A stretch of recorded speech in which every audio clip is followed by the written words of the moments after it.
Hello, ladies and gentlemen, fans and combatants. We are here for yet another top 8. But first and foremost, I definitely want to give a huge shout out to PlayStation 4 for making today's events and all the whole season's events possible. So make sure you guys check out all that the PlayStation 4 tournaments have to offer. The Mortal Kombat 11 Pro Competition is presented by PlayStation 4, so check out their PlayStation 4 Tournament Open Series.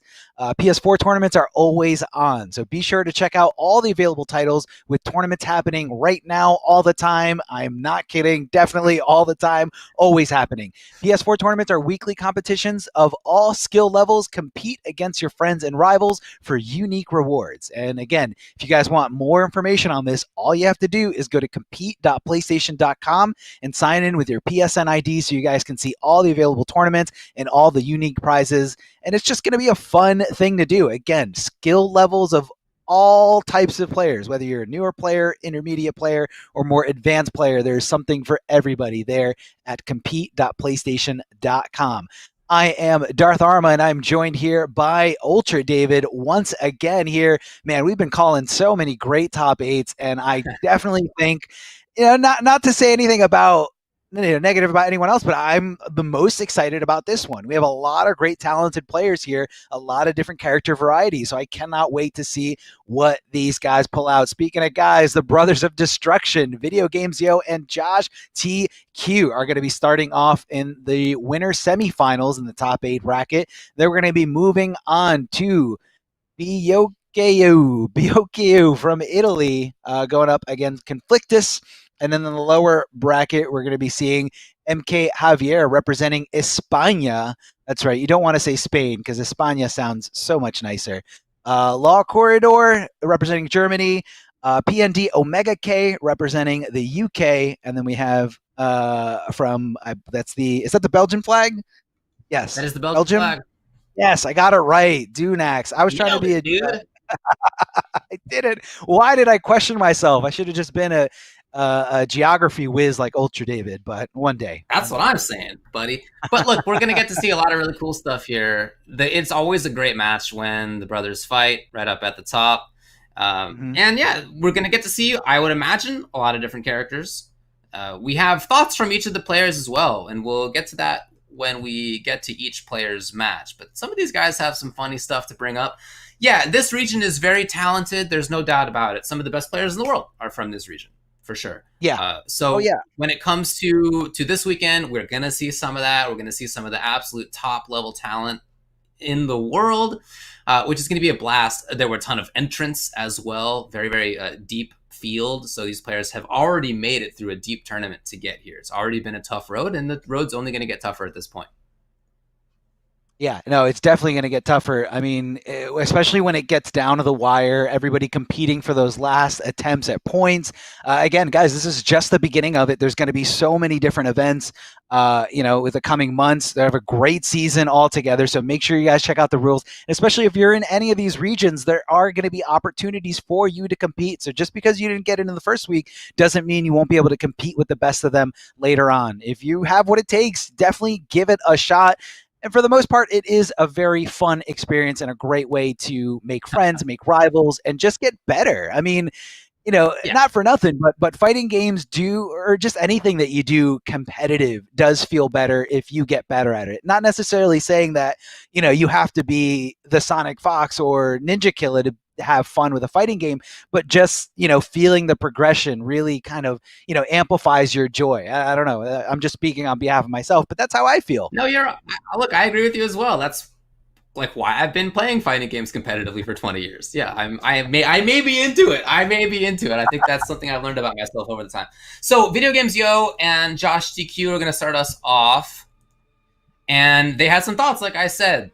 Here's what Video Games Yo had to say about this match and his chances in the tournament. Always seem to find myself matched up with my bro, but the fights are always good. And then Josh TQ, his thoughts. Hey, what do you think about playing against VGY right off the bat? His thoughts. VGY is a scrub. Brotherly love Right there, absolutely. His other quote is buff Aaron. Ooh, I like how almost all these quotes are actually buff. Insert my main character here. And then Video Games Yo's quote is, in there like swimwear. So thanks for making me say that on national television. I appreciate that. It's really great. That's your favorite. It's my favorite saying for sure. Scud shot, enhanced, locked and loaded, and cattle toss. Okay, fair enough. And then it was a rising star. I didn't see the rest. What was happening out there? I was actually looking in the same spot, but I would imagine it's going to be the shades because you know, a lot of damage throwing shade. Nothing hot lead can cure. And Aaron Mask is so creepy. I love it. You see like the fake teeth. Oh, no mids. No mids. Okay, for sure. Do you think VGY went to his brother's PlayStation and changed his variation names right before the tournament? Dude, oh, I'm so hoping that is true. That's gonna be the legend, all right? The unofficial legend is that's what happened. We're going with it. He went to the bathroom. He went to the bathroom, and while he went to the bathroom, he just messed with all his custom variation. All right, go for a sweep here. Oh, look at that! The one time he goes for it, and that shows you like pure experience in this matchup. When Aaron goes for forward 3-2, it is flawless block up or there's a flawless block gap in there. And VGY just completely capitalizing here. Absolutely in control. Offensively, everything's working out. He's been able to just coast his opponent into the corner here. Josh is stuck. He's been backspin against this wall, I feel, for the last 30 seconds. Finally out of there. Can he make it count? Here's the beginning. VGY holding off on the breaker. And directly back in is Josh. Oh man, can he make this full-on comeback? He was way down in life and positioning, but here he is. Command grab. Love it. Cattle toss. Gonna amplify for a little bit more damage. Out of the corner. Okay! And that very is smart enough. Look at that. Yeah, very smart of him to know exactly what he needed. A regular throw wasn't going to be enough, but that amplified command grab, exactly what he needed. Amplifying those fireballs. Out of that. These guys obviously know each other in a way that most competitors do not. Exactly. And you got to, pull out different tricks. Get in under the throw. That was definitely him letting go a block in a crouch position, going under that high. All normal throws in this game act as highs. Oh man, a throw escape, possibly. Awareness here, can't take that one, baby. Josh TQ has a life lead. Has some space for himself as he just pumps down the rifle to try to get this chip down, free up the KB. And no, that is going to be enough. Look at that. VGY started out that game on fire. Totally in control in that first round. And the first round and a half even. But Josh, after that, with his back to the corner for so long, was still able to do it. Yeah, no, it was definitely very decisive that first round. I mean, VGY all over the place, knowing exactly, where the tendencies, where the gaps were. And, Josh had to make a few adjustments here, but he did it really well. And I loved how he utilized the command grab in a lot of those situations, the do or die situations, where most players are kind of comfortable, especially high level players, are very comfortable with the idea of, okay, if I see a throw animation, I am skilled enough, I have good enough reactions to try to throw tech, but that's not the case with command grabs in this game. In this game, there's no tech in command grabs. As soon as that animation connects, you're getting grabbed. You're done. It's over. And Josh EQ knowing that, it's kind of like he's playing to the strength of his brother. He's playing to the idea that, yes, I am a very reactionary, throw techer. Some people do it preemptively before the throw animation even happens, but especially given that the connection here is also so great, he's definitely waiting to react to this animation. So, VGY needs to take a little bit more preemptive risk here, ducking under command grabs, because they do hit his highs, I believe. Forward throw here from Johnny Cage, taking a little bit of acid damage, but that's okay. Not really going to be affecting him or making him make any different decisions. Down 4 to get super plus frames. Josh being very respectful, but this time coming in with a forward 3 right into the command grab.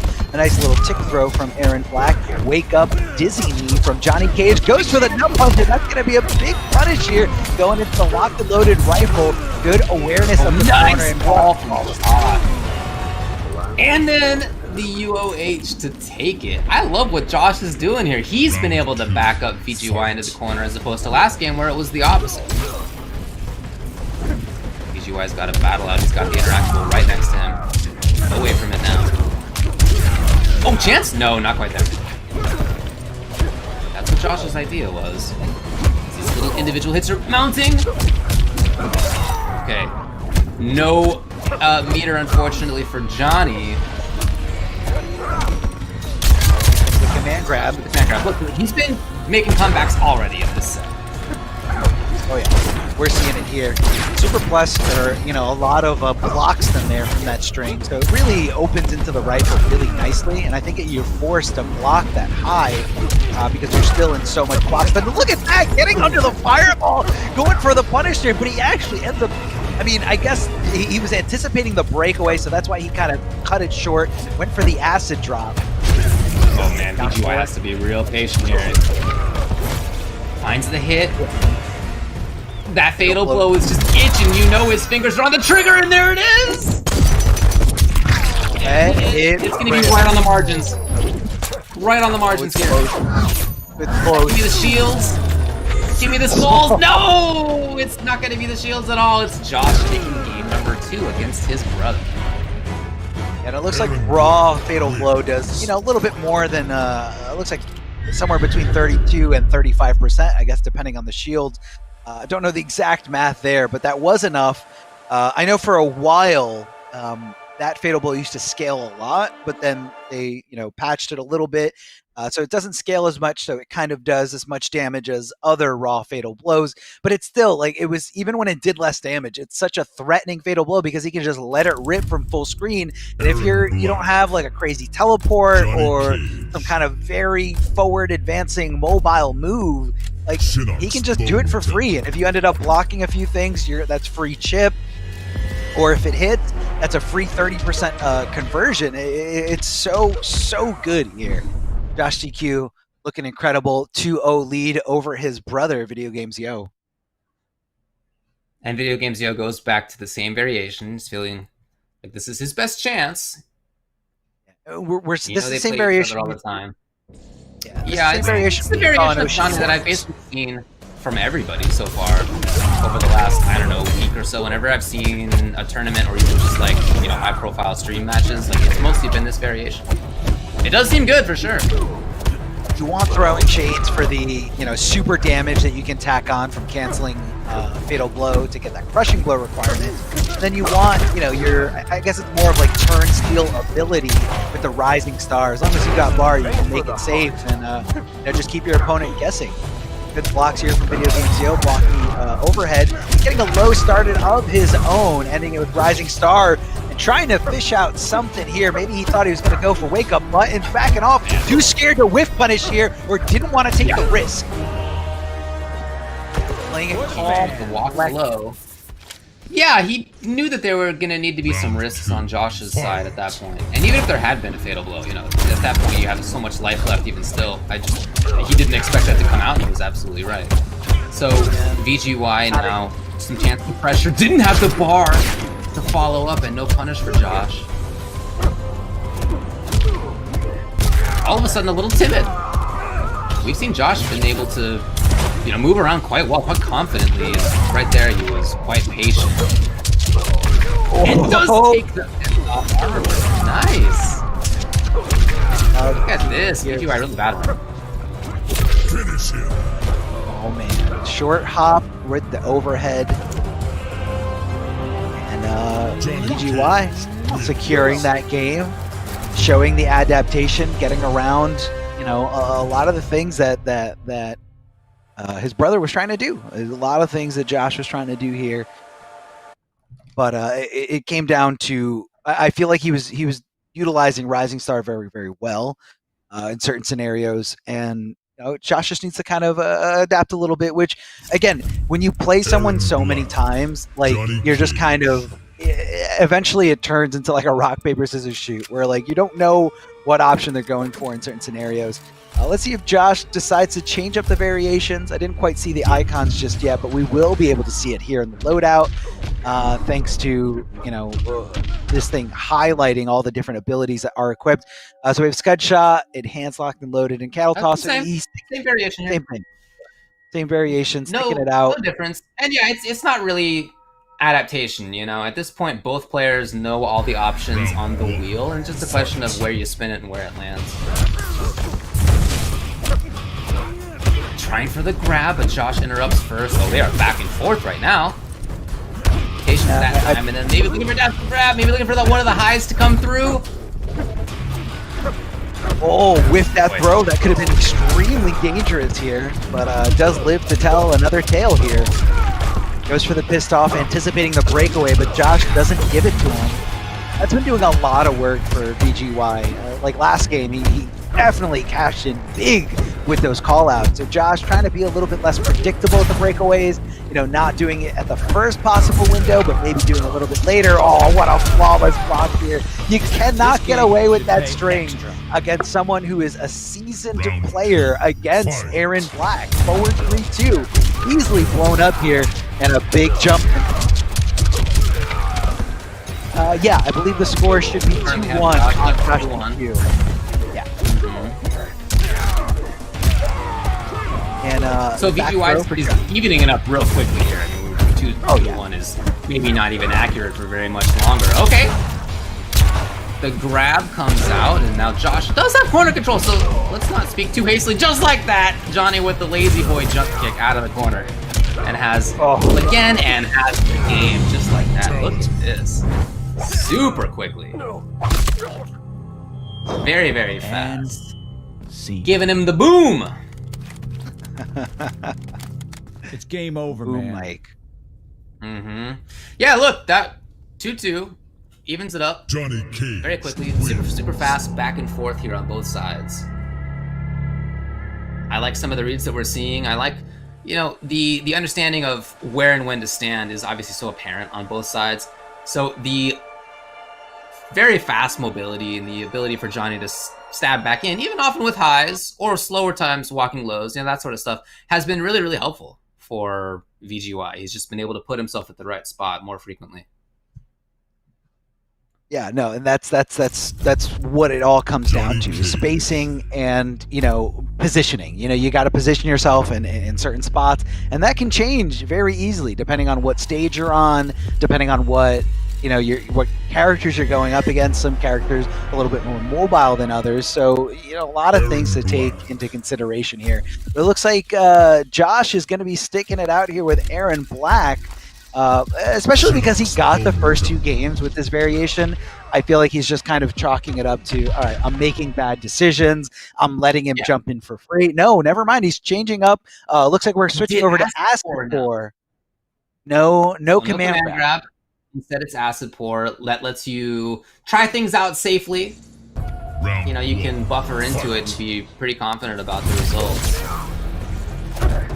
Not a good start here. There it is, exactly like that, right? Like, so you do have to respect Aaron after pokes in a way that may not be the same case otherwise. Nice flawless block there, the low poke. Kind of a great way to really start some frame advantage. That's going to be a big whiff punish. And I love how he just, like, confidently stood there, like, yeah, let me let you whiff that. Here comes back. He's just watching his feet fly, right? Yeah, that was great. Great spacing. Getting right under those fireballs, making sure he's not forced to block anything. I guess he thought he wasn't going to amplify it there, trying to get a little tricky there with the slide, but ended up getting hit by the amplified portion of that move. Video Games Yo, knowing that, you know, once you get hit by those force balls, you are forced to block a high, and he was just right in the perfect position to do so. Get that free chip damage, free pressure. Down 3 from Aaron Black, does get blocked, so VGY able to swing right back immediately here. Lots of kicks from Johnny Cage. Here comes the low shinner. He's just going to keep him grounded. Yo, the call out! This gig should pay. The call out on the armor breaker, what perfect timing right there by Video Games Yo. He really made the comeback in that round, and now not just that round, he's got the corner to start out this one. Yeah, not only that, but also he made him come off those 2 bars, so he doesn't have access to breakaway. Just got that 4th bar back now, but able to get that Acid Pour out there. Very safe move, very mid, And it's just like a good thing to just kind of throw out there and say, why not? You can kind of like double dip, you can go down one into the acid 4, and just keep your opponent guessing. There goes the slide. Guessing was the name of the game right there. Oh, it You really gotta block it when you're on top of the puddle, that's for sure. Okay, puddle's gone. VGY with no bar of any kind. What did you hop over that? That was too good. That is when you're playing your brother for sure. You know exactly You know what's coming up next. Josh gets a slight pushback. There's still... Okay, now there's bar here for VGY. Could be a threat. 35 on the clock as Josh tries to pummel. Big neutral jump! No! Doesn't hit. If it was anything else, maybe if it was a different button. I know Aaron doesn't have great jump-in punches, but Johnny Cage was just so low to the ground. That could have been it, but he whiffed the throw, and that's going to be... No! Not enough damage. Uh-oh. Uh-oh. Still The in. back Josh, throw. look at the time though. 15 on the clock now. Not much time. Finds it. Can he get some chip here? He needs Got 3 something. more bullets. 8 seconds on the clock. 6 seconds on the clock. The jump does it for video games. Yo. With 5 on the clock, as close as it gets. He was right when he said his thoughts. I always seem to find myself matched up with my bro. But the fights are always good. Who hired this guy? What the? That was down on the wire, man. I mean, 19. the game number 3 and 4 definitely in like heavily VGY favor, but that last round there, it was so back and forth. It could have gone either way. That neutral jump just didn't connect the right way. Johnny Cage was like really low profile to the ground, so like the kick just completely whiffed. Oh man, that could have gone either way for these competitors. And VGY taking it, and you know what? That's going to happen. You're going to play your brother a lot because you and your brother are both so good at this game. So unfortunately, you're going to run into each other, usually in the winner's bracket, but that's okay. That's not going to be the end of Josh GQ. He's going to have an entire loser's run to go through. So no shame there. He can't feel too bad about beating his brother. Although I don't even think he would care, even if he did eliminate him. Well, look, you got to get this to that. This little rivalry going. That does mean, yeah, they definitely have one. VGY is in winners finals as a result, repping the UK in there. And the next side of winners is going to be B-Boy KU versus Conflictus. This is Italy versus the UK. B-Boy KU wanted me to say, I would like, this is in all caps, okay? So just imagine that I'm yelling it. I would like if the commentators dedicated a greeting to my breakdance crew called Fusion Crew. What's up, Fusion Crew? We're Fusion Crew. dedicating this greeting to you. And also Just to to the you. Italian MK11 community, for sure. So he's really in there. cool to see. As far as his thoughts on this top 8, what he says is, by mistake, I played and won my first match today. I hope to win it again today to win the final. So he just happened to make it here. No big deal. In top 8. I guess. I mean, congrats, I guess, if you can just skate on through. No, I think that's a really funny way to phrase it. As far as Conflictus, like to entertain the crowd and play flamboyantly. I respect B-Boy a lot, but I aim to overcome him by playing games with his head with heavy mixes. And as far as his quote, he says, "You don't know the power of the dark side of 50-50s." With the sub, of course. I don't think 50-50s. I think 50-50s are just all dark. Like there's no not dark side of 50-50s. You have to be a certain type of player to love 50-50s. A very, very evil player. But I want to go back to what B-Boy said about his accidental match play. Does he mean that he accidentally played Conflictus yesterday when he was supposed to play him today? I think that's what he means. I have no idea. Yeah, okay. Yeah, I think he's saying that they accidentally played before, like they didn't know that they had to wait for tomorrow, which is today, and that they had to play on stream, and that he ended up winning, and they're like, oh no, it doesn't count because you guys got to play tomorrow. So I don't know if that's it, but you really gotta. I mean, I guess you gotta seem pretty confident that you won against this player, but you also gotta realize that you gave him a lot of information. And then Orbiting Hat and Z Hat. Lin Kuei style predict. So Orbiting Hat and Z Hat's an interesting combination. Oftentimes you'll see Orbiting plus the follow-up Omega Hat, but now he's gone with the Z here. combos. Conflictless is happy to just get the forward 4, go back to playing this game. Why not? Gonna get 1 on the KD counter. Nice little teleport to get there just in time. Sub-Zero being pretty reserved here, pretty passive, doesn't want to fight there, but never mind. Going for the mix-ups here, trying to keep it as safe as possible with creeping ice. Going right to the hot toss, leaving Sub-Zero in a standing position, forcing him closer and closer to the corner, but Sub-Zero, we gonna go for a side switch? No! Not sure why he tried to go for a down 2. No way he had access to breakaway, but maybe he's just trying to get a little tricky here with different Oki timing. Inflict this with the orbiting hat, able to just go in for forward 4, doesn't get hit, or doesn't get a hit, and jump throw. Very powerful in this game. Little pokes here back and forth, Sub-Zero with the down 4, trying to go immediately into the forward 2, and that's going to spell his demise here. His defeat in this round all came down to him going for that high-risk maneuver, forward 2 from Sub-Zero. If you don't cancel that into creeping ice, it was a very, very, very dangerous move, but it gets you so much, whether you want the crushing blow from the regular string or you want to amplify ice ball to get a good full combo damage. Going a little hat spin here, even more, popping him up more and more, trying to go for Z-Hat, but Sub-Zero says no. He's going to press those buttons and go in heavily at his opponent. Going for a little hat spin here. Again, Z-Hat so good on a player's wake up that they have to like kind of force to, they know that they have to block, and the brutality just ripping the head off of Sub-Zero. Shades of Mortal Kombat 2, and you really gotta love how NRS put in so many brutalities from the old era game, Mortal Kombat 2, Mortal Kombat 3, and just as a little nod, as a little reference to all that. And Kung Lao, you can tell that they've put in so much love into that kind of thing. This aspect of the game, of not just the gameplay side, not just the, you know, how do the moves and characters work, but the extra side of like really having callbacks in that sort of way. Not just for the returning MK characters, but for the guest characters too. That has been a big, big focus. You can tell. Oh yeah, oh yeah. It's so cool is that, you know, you can, when you see things like that in video games, it's definitely like a very passionate thing. Like, you know, the people working on it, you know, they want to, you know, throw nods to the old days. Like, even if you see someone as high up, you know, in NRS, like Paulo Garcia, I believe Paulo Garcia started working for, you know, Mortal Kombat, dating all the way back to Mortal Kombat 4. If you look at the credits of Mortal Kombat 4, you actually see a picture of Paulo Garcia before he was the head of, you know, his department. He was, you know, he started in QA. Well, here we are in game. Great block overhead right off the bat. Not the creeping ice though.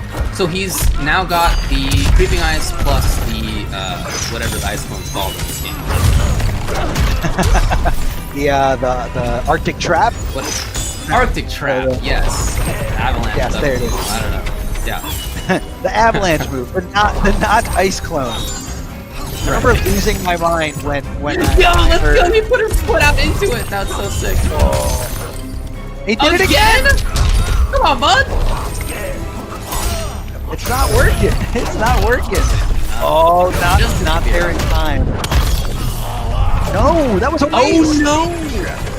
That was a complete waste of resources. You want to save those crushing blows, but I guess he got too excited. He's like, yes, I am feeling myself. Dark Conflictus in the building here. That's okay. He's going to be riding this momentum heavy. Good throw tech here from Kung Lao.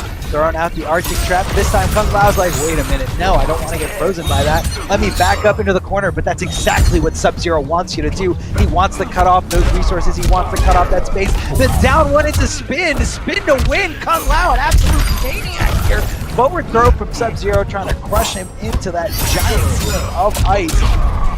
What a conversion from Kung Lao. Good hit confirmed, utilizing those resources, getting as much damage as possible. Flip it over to the other side, and that's going to be a big punish into an even bigger crushing blow. Roland is not going to help you in this scenario, bro. He didn't commit to the low. There's mix after mix after mix. This is Sub-Zero playing at its highest level here. Gotta play some defense now, though, as B-Boy comes in and gets the grab. And it is enough. You know, B-Boy has teleported himself into a crushing blow and into, I think, 3 Arctic Traps at this point. Oh yeah. It has not really been working out too well. No, but he's being a little bit more reserved now, and now he's kind of saying like, okay, let me not go crazy with these teleports, let me calm down and assess the situation. But Sub-Zero wants you to slow it down. He wants to cut you off and then throw up that Arctic Trap. Now, the Arctic Trap is no ice clone, but you know, it's a lot slower. Oh no, creeping ice. Oh, that could have been a really bad, punishable situation. Throwing out ice balls, trying to see if he can get some kind of trade scenario here, but Kung Lao not giving it to him. Patient, he got the grab instead. Got the mix-up correct. Here comes the punish. This is in here. He goes for the reset. He needs more. Back throw. B-Boy as well. Got the corner control again. Gotta play some D here for Conflictus. B-Boy wants just one, maybe two more hits. Oh my god, that was a hit! Oh, he goes for the overhead, but he doesn't block the creeping ice. It is the only thing that he can follow up with afterwards. And just like that, tried to challenge after plus frame forward 4, then tried to challenge again after getting hit by down 1. Those are 2 situations in which Sub had advantage, and B-Boy tried to challenge, but Conflictus was there to head that off at the pass. Yeah, he was trying to just, you know, keep it solid, keep it as safe as possible. You know, he's doing a lot of overheads here, but most of them are being kind of covered by creeping ice. And the other thing too is that the second hit of creeping ice does hit as a low. You know, there's no other overhead that, you know, Sub-Zero can cancel into. So I want to see a little bit more. I want to see a little bit more methodical block patterns coming from B-Boy, you know, knowing that after that overhead, the only way he can go is that low if he chooses to do so, because everything, you know, you can react to the forward 2-4 animation, and, you know, you can react to creeping ice, very distinct animations that you have to block kind of separately. So he's sticking it out with the same variation here. We're going to have Orbiting Hat and Z-Hat. Little mix of both those variations that we've been seeing a lot of it. Orbiting Hat spinning around, getting under, but not down two. A little too late, not able to connect that crushing blow, and that's going to be a lot of damage leaving on the table. Trying to throw that chainsaw, but nobody was home. Huge whip. I mean, was he trying to do stand 1-2 at that range? I feel like he was just too far for chainsaw. Way too far for chainsaw. Down 1, whipping completely there. That scenario. Not committing to the creeping ice amplification portion, instead just doing regular creeping ice because he recognized his opponent was airborne. Sub-Zero in a world of hurt right now. A very decisive round here for B-Boy Key. Fight. Interesting to watch those mix-ups around what to do in plus frames for Sub. Okay, just escaping. Yeah, just out of there, right? Not even intending. Way too far, and the whip punish comes through. Tried to get the Z-Hat, it's not in time. The startup on that is gigantic, of course. And now Conflictus is harassing him here. He is happy to go for overhead, but backs off first. Overhead. It's not blocked there. You may just be thinking that there's not going to be a follow-up at all. Yeah, he definitely could be. Could be a little more hesitant. Maybe he's trying to challenge.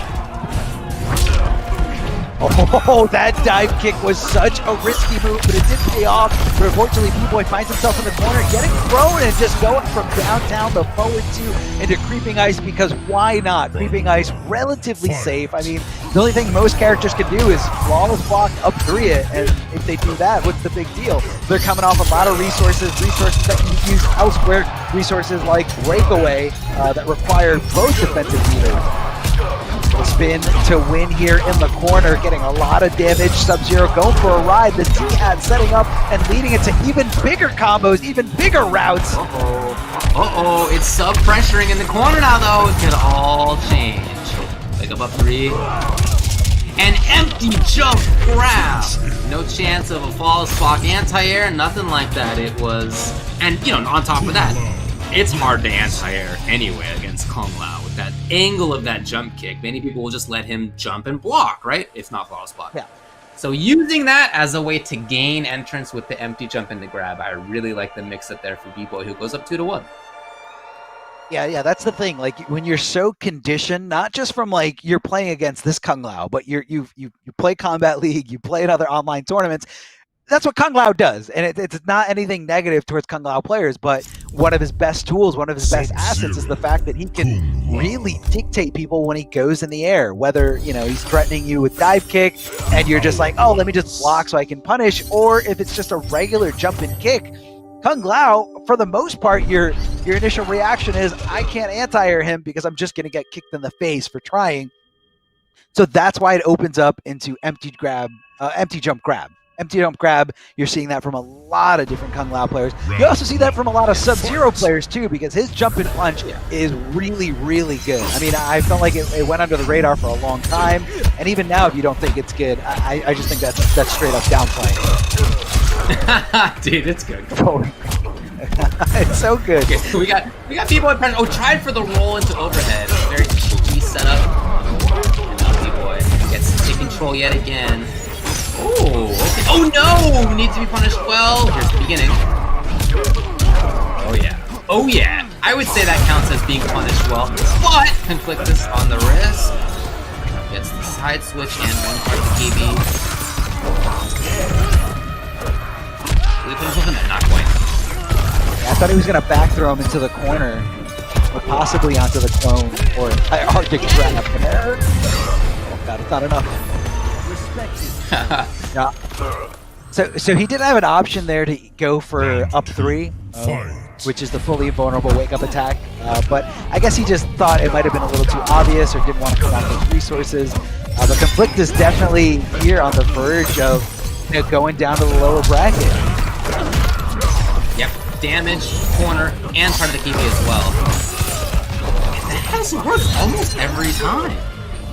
I'm telling you, Overhead he's into not KP, right? 4 into 5. Yeah, even if he blocks the overhead, he's not, going. He's not anticipating the low portion of the creeping ice. Does get the crushing blow from the slide amplify. Not going to be enough damage as he didn't have the bar to amplify it for a little bit more, but instead, B-Boy finding another chance at this round. One more hit confirm into a combo, or maybe a little bit more chip after throw, but he just does wake up interactable. Hold this bomb, hold this smoke bomb. I'm definitely swinging here. I feel like his hurt box disappeared like smoke as he was doing that. He just magically went back a little ways and got that out. But he's still caught in the corner here. And the KB, the cash out. I believe Conflictus has his locked and loaded too. Gotta look for back throw. That may have been the intention right there. Yeah, it's definitely what he was looking for here.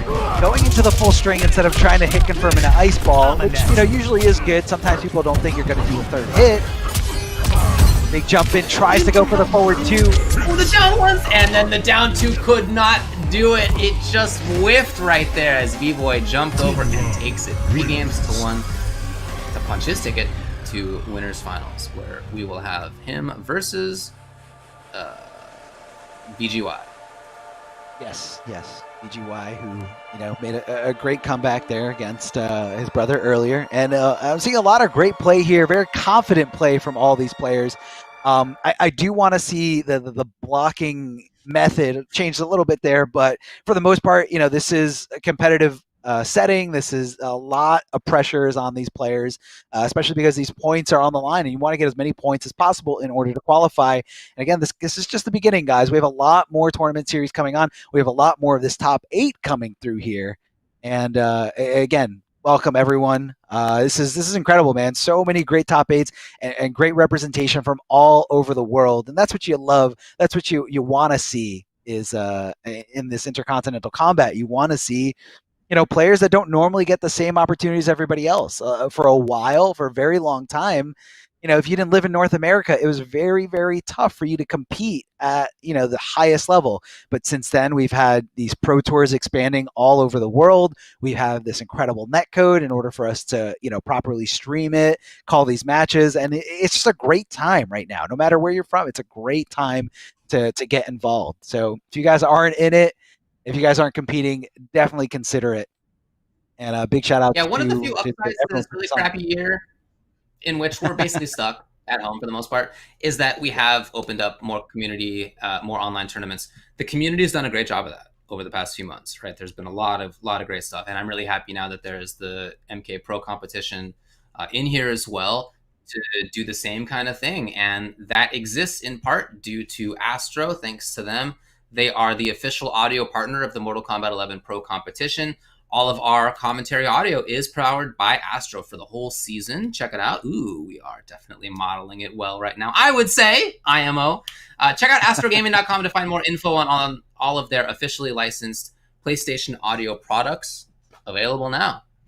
So we are going to head down to the loser side of this bracket if we could check that out, just to remind everybody of what we have going on. MK Javier versus La Corridor, winner will play Conflictus.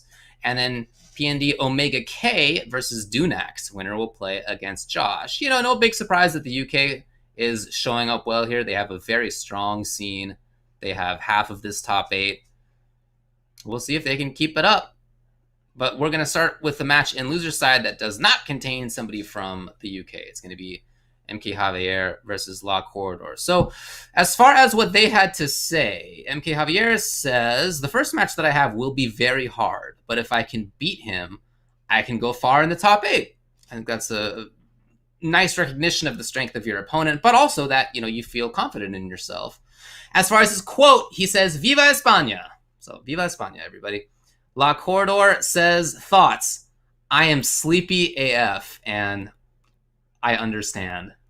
I think everybody on this broadcast understands. As far as his quote, he wants everybody to know that Cetrion is mad broken, buff Joker, bottom 1 character. It's true. All of it. All of it's true. Yeah, I was going to look in your direction to see what you had to say about that part of it. Okay, maybe the Cetrion part is definitely true, but maybe Joker might not be. Joker might not be bottom 1. But maybe not. Maybe not bottom 1. Going out on a limb for the Joker. Look, man, all these other characters got buffed because of customs, but not Joker. I'm just kidding. Mm-hmm. No, and it's really cool. I can't wait to see what Javier can bring to the table here. We've seen a lot of different characters from Javier over the, I guess, multiple years or almost years. Mortal Kombat 11, definitely a lot, mostly Scorpion, I want to say, comes out of Javier, but he has been known to play a little bit of Spawn and a little bit of Hero. I'm so excited. I'm super excited to see Boing Joker. This is so cool. The down-up super jump he has. How are you going to incorporate this? I'm very curious. So the down-up, I messed around with this variation a little bit. If you don't press a button, he actually has a lot of recovery. So you can't do like empty jump, super jump, because like you can still get easily trip guarded. So it's really only good if you know you're about to land a normal attack on your opponent. So it's a good way to get around some zoning, but Scorpion doesn't really do that. Scorpion kind of has his own motive here. Good punish here from Joker, able to just get up and start swinging away here. Stand 2-1 into the Bird Boy beatdown. Now he's got to amplify 3 of these to fulfill that crushing blow requirement. Let's see if he can do any more, and let's see if he can cash in at the perfect opportunity. MK Javier keeping his calm, keeping it nice and cool. Down 4 from full range, just to kind of show his opponent, yes, I will be pressing this button, but maybe he'll be. What? It looked like Scorpion just kind of came in on a wheelchair. Yeah, he was riding on a wheelchair for a little bit, 100%. Yep. Fresh out of the hospital. Forward roll in there. Late here, and it was good enough. Oh no! Yeah, I guess it caught whatever Joker was doing. Maybe Joker was trying to do like wake up down 1 after the roll to try to get some plus frame. Beautiful reactions here from MK Javier. Look at the time. 10 seconds left, 9 seconds left. Gotta make this count. Gotta block well. A grab you can survive. These hits you can survive. Maybe not one more. Is it enough? It is for MK Javier with literally 1 second left. Just like that. It's like a movie right there where you're watching the timer countdown on the bomb and it always ends at 1 second left. That's exactly what MK Javier had here. It was also so incredible that Javier knew he had enough time to connect those overheads. Now, they don't lead into any combos, but they do pretty good damage. However, they are all very, very, very unsafe. But for him, he pretty much had to do it. Goes for the boing. Kind of reminds me of shades of like upgraded Jackie, where she just kind of goes for anything on wake up, more than likely to try to avoid the opponent's up 3, make it whiff, and if they don't up 3, you're going to get some pressure anyway. Let's see if Corridor can do a little bit more of that custom variation move here. Just goes for a regular forward throw, not enough to seal the deal, but all you got to do is make him block one thing. And I like the decision there to go for the back throw. Corner positioning, even though it's against Scorpion, you still want to make him feel slightly limited in terms of options, in terms of movement.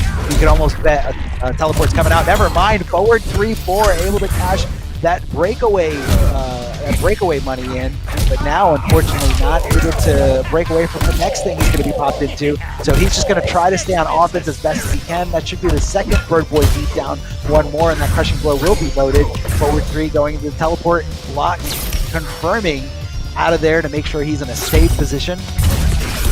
Let's block on that. Well, but you can still just do straight up teleport to punish something that you see. If you do see it, it's going to cash out on the KB here in the final round. Overhead yet again. In there on the boing. Javier's away.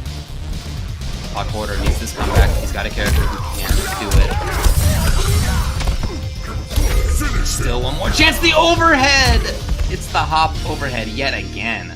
MK Javier really made that work. That was 4 or 5, something like that throughout that game. Not even talking about back 3 overhead, right? We're talking about the universal overhead, and he made all that count. Yeah, the very, very unsafe overhead. It's a lot faster and a lot harder to identify than back 3, whereas like Scorpion's back 3, he does like a front flip, and his legs get engulfed in flames, and that's kind of like a tell, you know, you kind of see it coming and you try to react to it, you know, as best as you can. Obviously some players are going to be better at reacting to it, especially if they've practiced it, you know, in practice mode. But it's way riskier to go for the short hop, and because all short hop overheads in this game are punishable. They're at least double digits. I don't think anything is less than like -11 or 12. But I'd have to double check that. So the other thing that we didn't see going into play are any of the other abilities from Boing, other than I guess Jumping Jester. But Batsy Pew Pew, I want to see that a little bit more. But Scorpion can teleport. We saw it yesterday. We saw it yesterday when Raz was avoiding it completely with Cetrion, being able to jump, teleport, full combo punish every single time. No mercy. I know here's the punish. Oh no, not much. This time goes into the beatdown. And now he would love to pressure a little bit here. Nice. Made the opponent think he was going to over the rest of the string if it wasn't instead to grab. Oh, I love this solution. If you expected the opponent's going to do teleport, cancel, and then walk backwards, there you go. Yeah, just kind of swinging for the fences. Oh boy, that's forward 2. Very good hit confirm here from Corridor. I believe he has that crushing blow completely loaded up. So if he gets Javier into that very dangerous scenario where he's less than like, I want to say the crushing blow does a little bit more than 30%, it's going to be extremely risky. So Javier's got to be careful going into this. Forward throw. Going to keep his opponent completely back, so Scorpion does have the option to teleport if he wants to. It looks like Javier is keeping calm, just kind of approaching with normals here. Forward throw. Pretty good Oki here, tries to get the forward 3, recognizes the roll, makes it whiff, and no punish here from the Joker. He was anticipating the amplified version of the teleport, but instead was just a little too late to swing. Is he going to use the crushing blow? No. Decides to hold on to it for possibly a game-winning scenario, and I agree, that is the move. Punch from one kicker to the other. Pressuring now in the corner. Trying to anyway. Not for too long against this character, the Scorpion, and now Joker trying to make his way back in. There's defensive bar. Teleport cancels, the extra threats there. Spear comes into play. Nice little knockdown right in front. Scorpion's here. Tries to go for that tricky teleport cancel. Got very close. 18 on the clock.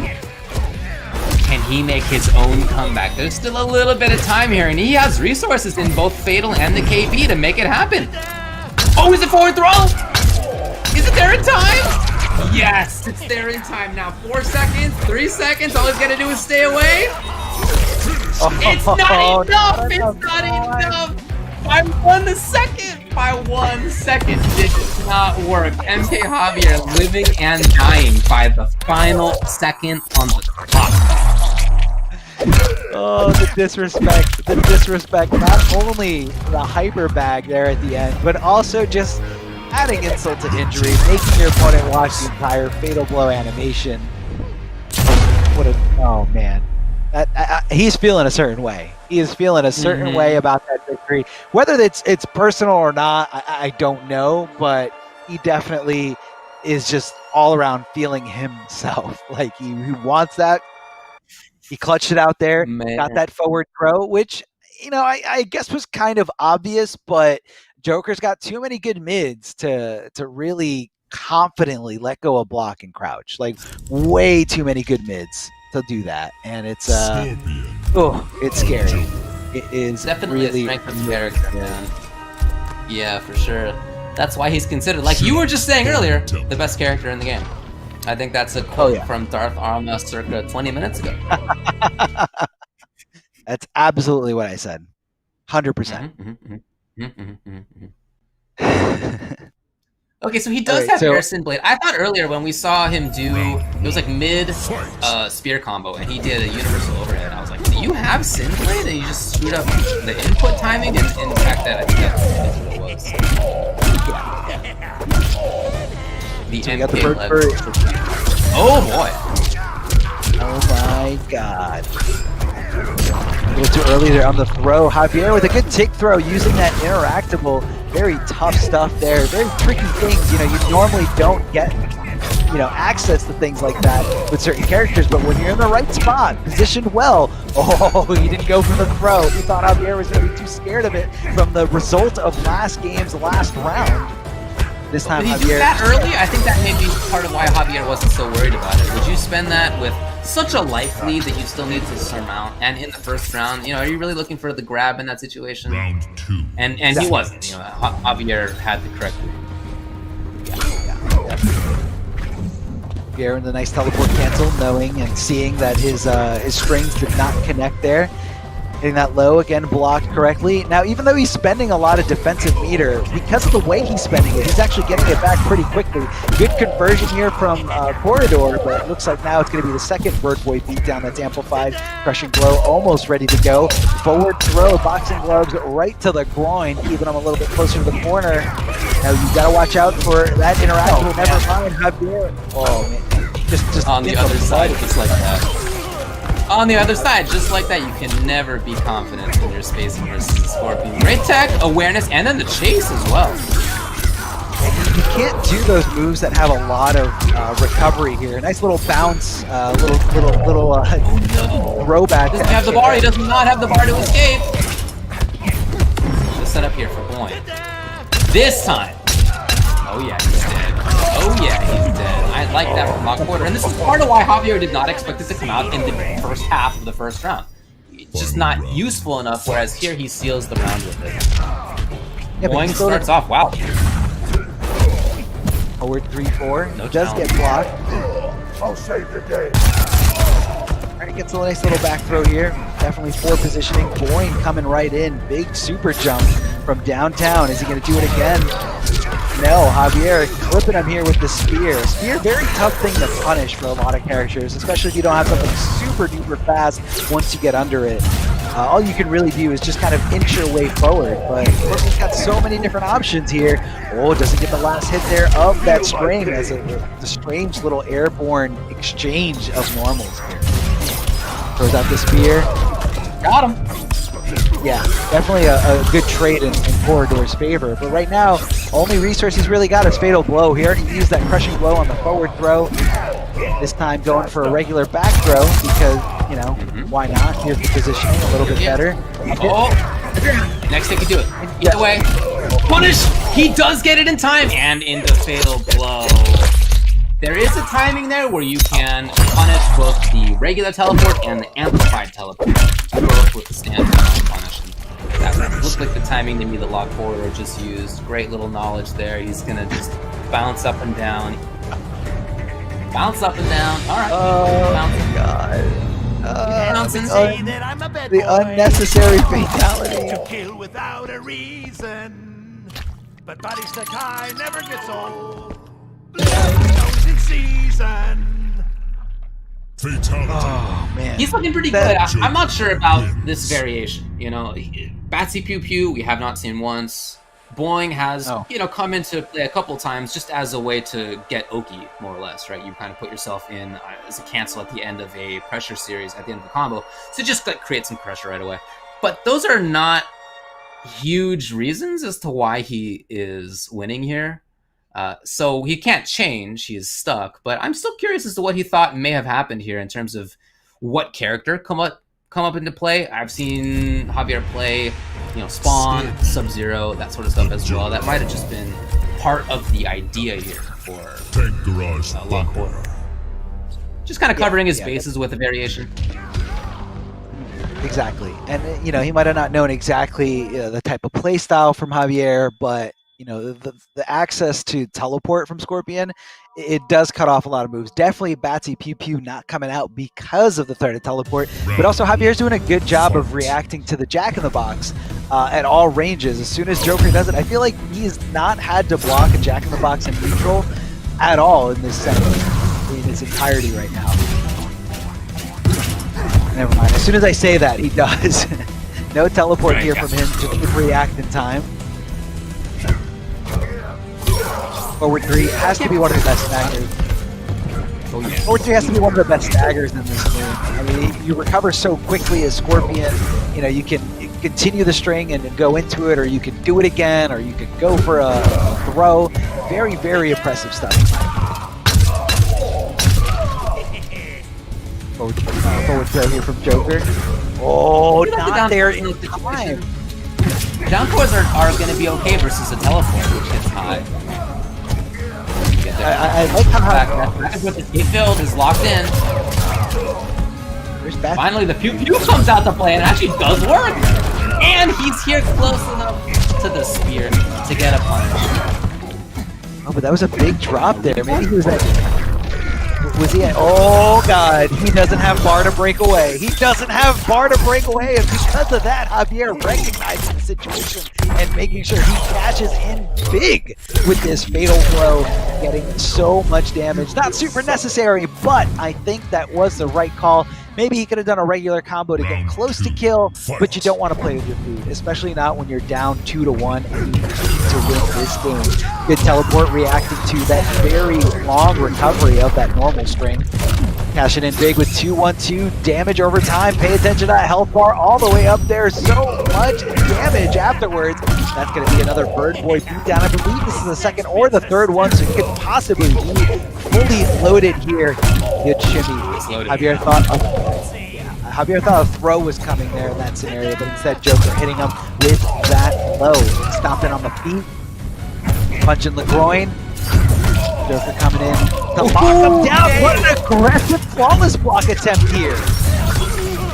And the ball fuck against the Boing normal. Wow, that was really, really nice by Javier. Block corridor with the cancel without the rest of the combo. He gets right back into it though, luckily for him. So he's at match point now. MK Javier starts in the corner. Final round. Scorpion center corner. Back 3 again. Keep going, keeping the opponent guessing, or maybe trying to condition the opponent to, be susceptible to the low. Good confirm here from Javier, recognizing that animation and getting that. And here we go, neutral jump kick doing so much for Javier right now. Oh, tries to go for the throw, but gets ducked under here. Gonna extend this combo as much as possible here, as he did have after the fatal blow. Now that is very good awareness from Corridor here. Javier not getting a full combo. Corridor on his last life right here, just getting his knee popped out and his spine ripped out the back. Javier tying this up 2-2 here. I don't know if it's the same amount of disrespect when you kill somebody with a brutality versus, hyper bagging somebody and making them watch a fatal blow. But either way, both these players have they have a will to win. They have a will to win here. They want to move on. They want to secure as many points as possible. And I'm very impressed. I mean, I'm surprised these guys are down here in the lower bracket. Because they're super, super impressive players. They have their combos down, their strategies down. Even looking back at game number 1, at the very end of it, Javier making that incredible comeback, fighting that clock, fighting the time. Zoners get Jackie. That's what I just read right now. Zoners get Jackie. Yep, that's the that's his PSN name, I guess. Shout outs to that. MK Javier is only here because he lost to Josh. So okay. Josh is really good. Into loser side. And Josh is super good. Yeah, definitely. Lockwater lost to Fabs earlier in the round of 32. So looks like he's thinking about the switch. Would it just be old tournament variation upgraded? I was curious if we maybe would see like a Joker that had something other than Batsy Pew Pew, maybe some different variation there. Now, of course, Javier can't switch characters. He's locked in for this last game, and it's going to be Jackie. Tank Garage And was it, in fact, upgraded? Yeah, it was just upgraded. I saw the T there for tournament variation. Okay. So we're going to have the bionic counts. Yeah. So I guess that's what he was trying to do with Joker. He was trying to make upgraded Joker. I don't know, and, man. So she's going to have the bounce. She's going to have the downward air blast. She's also going to have the ground pound, which I feel like a lot of Jackie players kind of removed from their loadouts because it's a pretty risky move here. Cashing in big with that crushing blow, hitting at max range or almost max range here.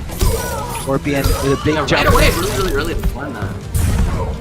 Yeah, he's starting heavy octane right now. Well, he's down in life even still. Get that time on that punch. He missed it again! That jump punch. Sure. Yeah, he wanted to extend because you gotta hit it like as soon as possible. What a confirm here from Corridor right to the fatal blow, and I definitely think that is money well spent here. Finite resource, but hey, you gotta take the round wherever you can. Round 2. So MK Javier starting right next to Lockwater, even though it doesn't look that way. Okay, actually gets in. Reborn Scorp's always right next to you. Oh boy, but no down 2 underneath. Only the down 4 punish, in fact. But yet, gets the pressure a little bit here. It's a big chance! No! String got him away. Slight pressure. Mid here. Jackie's got some patience here for Lockwater. Gets the crushing blow throw. Watch the bleed up there on her leg. All that. Beautiful call out here from Javier. Neutral jump punch, specifically to beat out that up 3, which is the most, I guess a pretty obvious option there. Especially when your opponent's getting really aggressive on your wake up, you kind of just want them to back off. We got match point. We got Lockwater. Big damage in the wind. Did he react to that? Huge call out. Do you think that was a reaction or was that just genius brain? I don't know, but in any case, MK Javier is now pressuring in the corner. I mean, that could have been a fuzzy block. In the play. Coming back in here. Lockwater backing off. He needs to get back in. Scorpion at least has Spear to harass a little bit from the corner. Not exactly a zoner, right? But he does at least have something. Jackie needs to be closer than that. Yeah, she's got to jump in, and that's really what Javier's looking for. He's looking for the upgraded jump. Either way, it worked. It worked. He's in. The pressure is on. Javier hitting that back one, but didn't commit. He didn't commit. He was too scared to see what was going to happen. Gets the combo. Drops the ender. Oh, no. Girl Punisher needs more, though. Needs more, though. The fall spot was so key there. Even chip at this point is a big deal. The hit, though. The hit. And Javier very patient. Stand blocking all of this, and then just the down 1. And he's going to return some of the favors that Lockwater left at his front doorstep earlier in the set. What a comeback overall by MK Javier. That was a really, really good comeback, and he showed a lot of patience there at the end. It's very, especially when you have, Jackie down to nothing. She's one poke away, one, good chip, good string chip away from dying, from losing. It's really easy to want to let go of block, especially she's coming down you with the down shartnel. She's pressuring you with regular jump ins. It is very easy to just panic and flinch and try to mash at the wrong possible time. But Javier kept calm, kept the composure, blocked so many jump ins, blocked so many follow-up strings, and just waited for the right opportunity, and he did hit it. So congratulations to Javier. You're moving on here in this incredible top 8, man. So many good players here. So shout outs Speaking of those for players. getting your revenge. What do we have here? Definitely. So we're going to go down to the final first round matchup in loser's side. This will be between Omega K and Dunex. We could check out the bracket. We'll show you what that looks like. There you go. Winner. This will play against Josh TQ. So Omega K at first didn't have anything to say. I asked him, what are your thoughts on the top 8? We asked him for a quote, and he didn't have anything. He later came back and said, all right, hey, Merry Christmas to everyone, except Sub-Zero players. Dunex from Belgium. Thoughts, please, I'm a bum. Don't teabag, sweeties. I love this. That's, to me, the best quote of the day. Nice work. His other quote is, remove 434 Shao's flawless block gap and fix his crushing blows. Please, Eddie, my love. Okay. Well, I mean, I told them that I would say whatever they wanted me to say on stream, barring certain, obviously some things you can't do, but everything else I committed to it. And here it is. Congratulations to everybody involved. For Dunex, looking for maybe like Shao, Raiden, Scorpion, Cetrion. There's a lot of characters he feels he can select from. Omega K is just running Kotal these days, is what he said earlier in the chat. So that's what I'm expecting here. Yeah, I would love to Long see some time Shao Kahn. strong player up there in the UK. Oh yeah. Very. I feel like Omega is a very technical player. He loves knowing that something is high execution just makes him want to play it more, and very impressive. Very well thought out. Has a lot of great tech. I do want to see him going up against some Shao Kahn though. Shao Kahn is very. It would be cool to watch. Yeah, everyone still feels like Shao Kahn is just this trash character. We're gonna get the Khan battle. That's what we have right here. Okay. By the way, Omega K, I should say, he lost first round in this event to Derpy. First round. He has battled back big time. All right, let's check what we have in the variations. It looks like we have Ground Shatter, Air Wrath Hammer. Okay. Air Wrath Hammer, and then Command Grab, Discus Amplify, and the Conflict. Withdraw Command Grab in is too peace, good. Shao Kahn. And let super good, Kitana's no doubt. stench pollute my throne. It is your throne no longer. Round 1. Fight! All right, well, here we go. Like, This is the battle that you The want fact to see. that Oh no! the fact that you can tick throw into that command grab, the fact that you have to jump in order to avoid it, you can throw it as a combo ender, amplify it for a buff, amplify it for the side switch. I mean, look at this. This is pure lockdown here. It's either guess command grab or guess not command grab. Big jump and kick. Shao Kahn poking right back at the right opportunity. Trying to go for the hammer slam here. And he doesn't want to commit. He doesn't want to commit to the full string there. He doesn't want to get flawless block. Not the easiest thing to That's what flawless I'm block. talking about. Yes. The hit confirming by itself with 4-3, it is doable. It's not super easy, but it's doable. Now, 4-3 by itself is still minus, so it's still not really fantastic, but it is doable. Here's the duck, and looking for breakaway. Omega K's gonna get into the corner here. Shao's stuck there. This is basically a forward 2 range as well. Round 2. Fight! I'm just noticing that his variation's called Only Cans. Gorgeous. That now is guaranteed. Down 4 on hit into the unblockable. You can't get out of that. That's that. Oh, catches him with the armor breaker, the anti-air grab. Ooh. Gets him going here. Thinking that he was going to be too scared of the command grab, but in fact, Shao Kahn is really surprised he's holding his ground. The command grab is definitely going to still be working here as Omega K really figures out good punish there of the disc toss. That point of positioning, swinging, making sure that that sun feels as little as possible. But you got to watch out because the sun is doing damage to you as long as you're standing in it. Quick little overhead hop kick. It means good damage. That was a great pressure sequence there. And there was still some good defense by Omega K who teched the grab. But other than that, I loved it. We saw some plus frames from Xiao, who definitely has access to that stuff. He was going in for the overhead low mix-ups there. He was trying to kick in for 4-3. That was really, really good Xiao stuff. Xiao's got a really good sweep. It's only -2. It's very far reaching, and it's pretty quick. It catches a lot of people by surprise. Shao Kahn trying to jump out of here, and Omega K converting into the command grab once he recognizes an airborne player. And hit those strings, hit those buttons. Shao Kahn's trying to be nowhere near there because he's too scared of the command grab.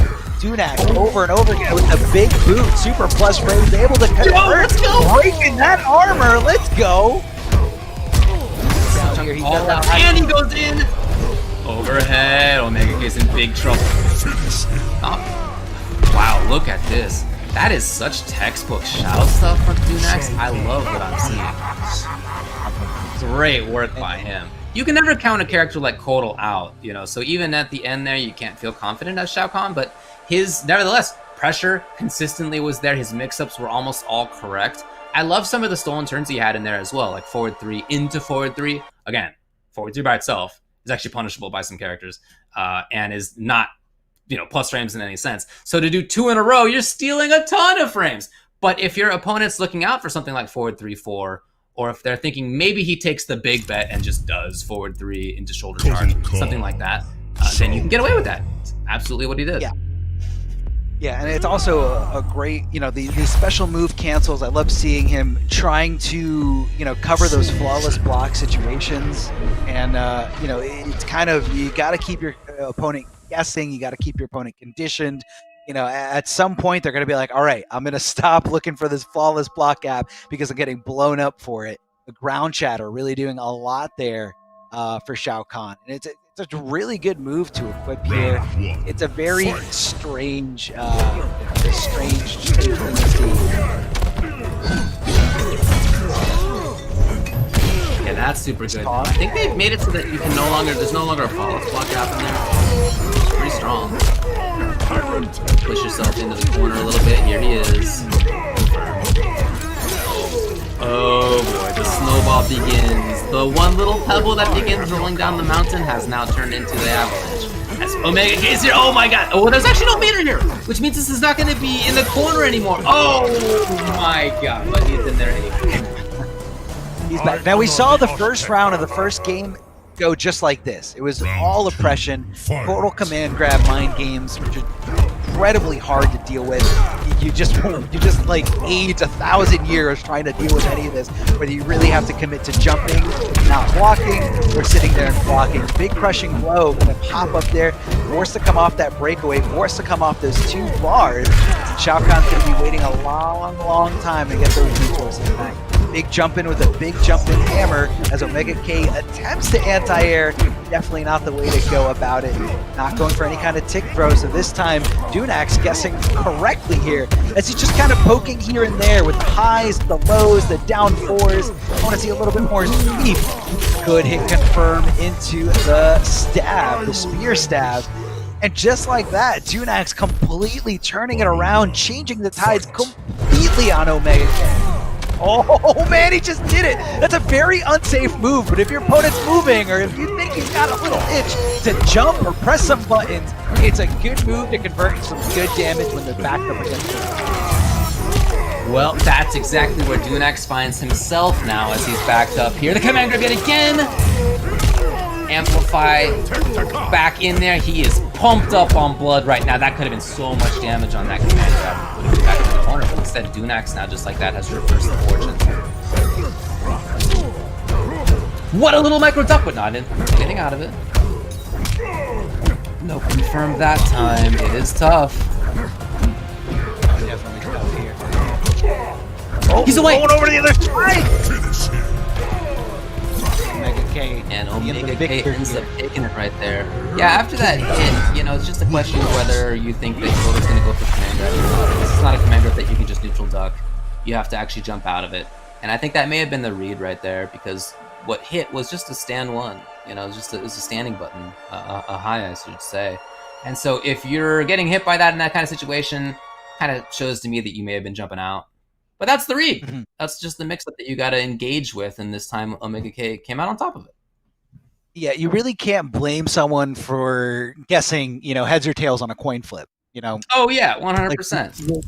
yeah, one is way more of a riskier option for Kotal Khan, but I think the risk reward is. I don't think it's not in his favor. I mean, the fact that you can just kind of pin somebody down with a mid command grab, continue the Oki pressure by throwing them back into the corner, keeping them in the corner instead of doing the side switch. It's too strong. It is so strong. Equipped with. I'm not trying to upplay here. I'm just saying that's what it is. It's a really good tool. And on top of that, Kotal's got an extra 10% health. I mean, beyond that, let's keep upplaying. Beyond that, he has the ability to heal with one of his core moves by being able to summon the summon. Yeah, it's pretty good. I don't know if that's like Pretty good. it's all right.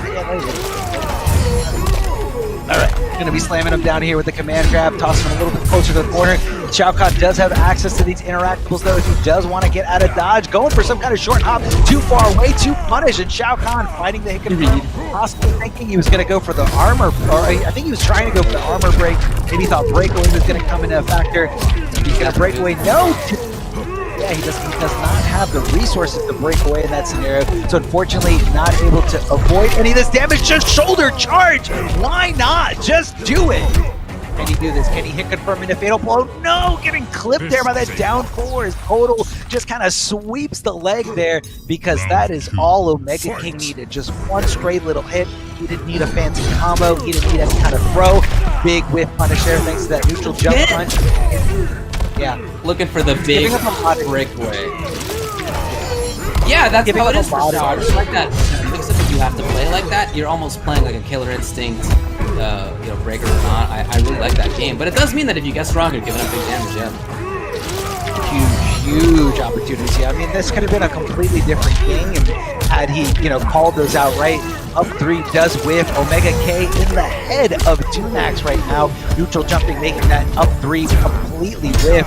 Not going for the command grab. Here comes the sweep. Shao Kahn trying to press some buttons on that Oki. Forward four, super duper plus. Not going to go into anything else, but gets the throw. Omega K way more convincing in this game too.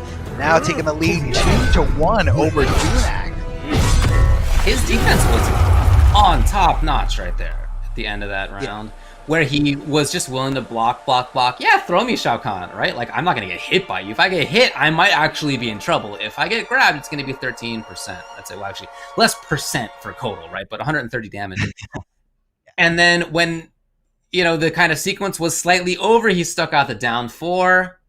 Great little low profiler, very, very plus on hit nowadays. And that's just great defense at the end of the round right there by him. Patient when he needed to be, stick out a button when he needed to be. Oh, maybe it was down three. I was looking back at the stream here. But in any case, sticking out the right buttons at the right time, blocking at the right time, and that's what you need when you're trying to play defense. So 2-1 for him. Now Tunax needs to win 2 in a row. Yeah, it's gonna be tough, and it looks like he's locking in here with Shao Kahn, and that makes everything even tougher. As a lot of people love to say, Shao Kahn needs those buffs. So not sure what you're doing over there. A lot of Shao Kahn players really want certain things covered. But you know what? Not every character can be busted. Oh, nice timing on the wake up here. Good damage. Back into the corner. Look at that! Just tossed him around the stage. Right back into the corner again. Wake up jump. Oh, not wake up exactly. Reversal jump has been really important here for Omega K. First one in this whole set. Yeah, the grab is definitely tricky because it does act as a high. So if you think the grab is coming, you let go and block. But just as easily, Shao Kahn can go into the shoulder charge, which hits his mid, and you're going for a ride. You're going for a full combo. Good flawless block here from Tunax, able to get the pressure going and flawless block right back at him. Hold on a second. Now this does a lot of damage, but Shao Kahn does have an extra 5%. So it's not going to be enough to kill. So it all comes down to what's for Oki. Is he going for command grab? Oh my god, that was so Oh, wow. What a read right there. That was Just waltzed in with the block dashing into command grab, and it's match point for Omega K. That could have been anything else, right? That could have just been forward 2-4 into the discus, which you can amplify and just maintain pressure. Now, he's got a really good mix up there at this point. I feel like a lot of people He has guessed wrong there every time in the last few. No, he's guessed wrong every time in the last 2 games. Every time. Oh, wow. If But you're now not that he's doing come mixes off- like that, right, it'd be hard to win. Oh yeah, but now that he's come off of the breakaway, he doesn't have to guess, and he can just kind of cash in for damage. He does have the offensive bar, but he also came off his breakaway, so both players are really in the danger zone right now. Cashing in big here is Junax, loving this execution from Shao Kahn. Very, very plus, trying to do as much chip damage as possible, and that was perfectly calculated there. Going in for the hammer smash, amplifying it to get that last little hit, knowing Omega K did not have the resources to use one more last breath. That throw things off for Omega K. Okay, wow, wake up on 2. That was smart because last time Omega K threw him in the corner like that, he went for the neutral jump kick to blow up the up 3, but this time hitting the up 2. I think Shao Kahn's got really good up 3s and up 2s in terms of range. Okay. I mean, up 2 reaches so far, up and forward, while up 3 is a very great horizontal range move. Oh man, what a conversion. It's going to be dropping a little bit because of the gravity, but it doesn't matter. Good conversion here, 32%. Going to keep the oppression going, leaving him in a steady position. Chance. Huge call out!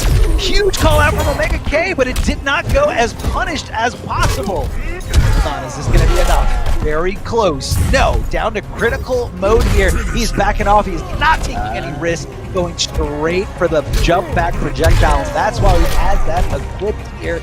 A good round closer. You don't want to take any big risks. You don't want to, be susceptible to any kind of crazy flawless box. Just take a page out of Cabal's book, jump back, and throw that downward projectile. Just throw it at them and have them deal with it. Have them, maneuver around it, because more than likely they're just going to get clipped, and that's going to be pretty free damage. Pretty free. Well, it's going down to the final game. Been a barn burner between these two. I really enjoy this matchup. Two characters with a lot of range, with a lot of damage potential, Total Khan. with a lot of speed too. Shao Kahn. Oh yeah. So, yeah, it's like very, I said, Omega very, K, very as far as I know, fast. only playing total at this stage, and that is indeed what he goes back with. Will it be a different variation though? People are talking up the totems, and he didn't come loaded with that last time. We'll see what he does. Nope, it's the same one. I really like Grand Discus. I think that's super good. And then Command Grab, and then also the Con Cut. It's just a good variation. I mean, this character is a solid one. This is a solid character at this point of the game. Round one. That's speaking conservatively. Just solid. Come on. Just solid. Just solid. I mean, come on. Extra 10%. Mid command grabs. All right. Big jump in here. Okay, gonna be launching him for a lot of damage here, and because he's got bar, he can maintain this space control, and he gets a buff, and he gets another opportunity to go for the command grab. I mean, this is so hard to watch here. Shao Kahn waking up with wake up buttons, hits the back throw though, positioning on his side. Never mind, Kotal Khan rolling out of there and able to get up in time to go for those punishment frames. Omega K now on match point here. One round away to moving on over Junax. Sweet Down down Omega. Pokemon. Conservatively. That's more control for 2. Big damage available. Of course, into this Amplify, he is going to begin rolling down that mountain. The avalanche is coming.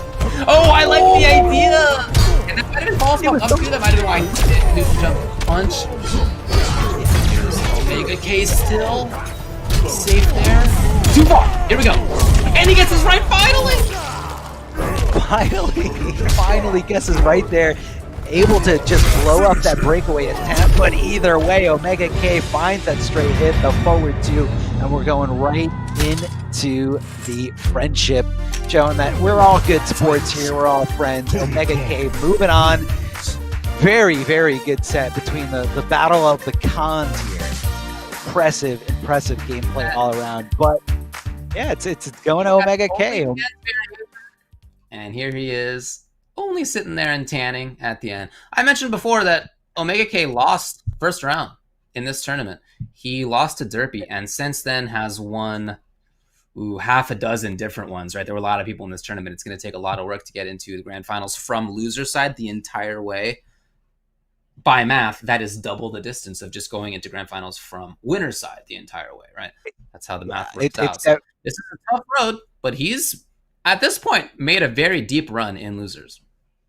No, he definitely has. And when you go down to the lower bracket a lot sooner, you got a lot more matches to play, and it's definitely a very grueling experience. You know, you have to go through all these matches. You have to wait a little bit longer between matches. But you know, in the meantime and during that downtime, you gotta rest up. You gotta lab certain things and be ready for those matchups. So again, if you guys are just joining us, this is the bracket for EU West. Intercontinental Kombat, and how it's panned out so far. We had Video Games Yo taking it over his brother Josh TQ. We had B-Boy Kiyu, who is going to be going up against Video Games Yo in the winners finals because he made it over Conflictus. We had Javier taking it over Law Corridor, Omega K over Dunax, and we got some great matches lined up here. I mean, this is everything. Every match here has been incredible. Top tier players all around. Not saying that the characters are picking our top tier, but just the quality of players that we're seeing here. These guys should all be very, very proud of how well they played today, whether you won or lost, because it's not easy, but huge. You know what is easy? Getting this merchandise here. All you guys got to do is go to Amazon.com/Mortal Kombat, and you guys can rep your realm or rep your specific region, rep your favorite character. I know there's a lot of Melina stands out there who just love spamming every NRS employee's Twitter with anything having to do with Melina. So now you can spam the whole world with Melina by purchasing a Melina t-shirt officially on Amazon.com/Mortal Kombat. You also have a sweet Sub-Zero t-shirt and a Scorpion t-shirt, all thanks to the pro competition. So big shout outs to that. Get that merchandise. Make sure that it's in your closet. Make sure you're wearing it at every event whenever we go back to normal, because it's going to happen soon, guys.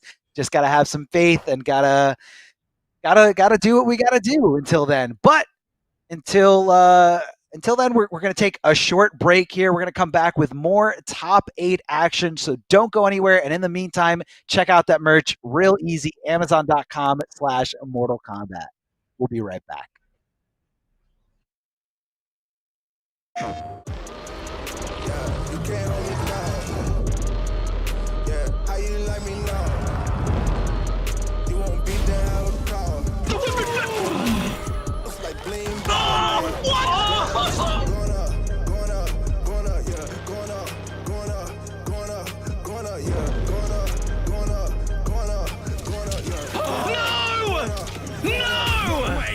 No jokes, no gimmicks, just combat.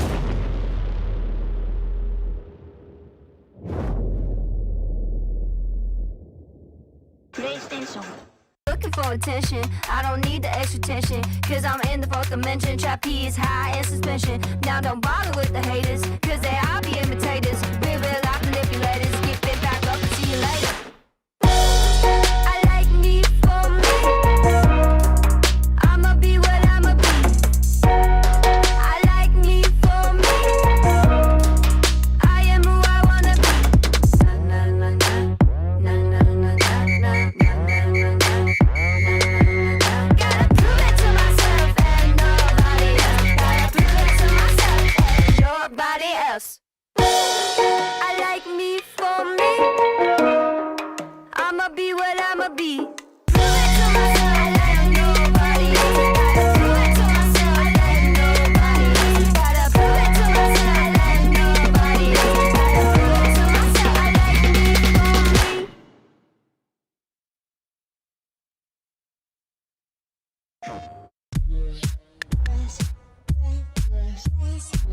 Hey guys, Ketchup and Mustard here, and it's time to test your might in the Mortal Kombat 11 Open Series. Ready to rumble?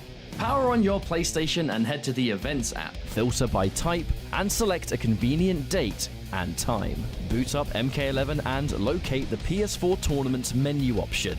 Click it to visit a familiar place, the Console Events tab. Sign up and prepare to play. Once registered, you can view your tournament details and check-in time. A notification will remind you to tighten your black belt and get over here for your match. Continue combat in the open qualifiers to close in on the competition. Thank you for watching, and we'll see you in the tournaments.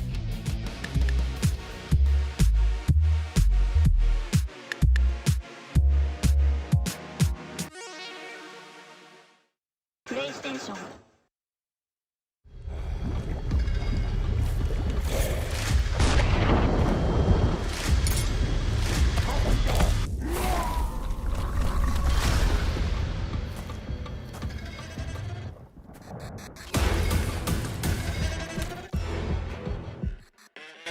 Who are you?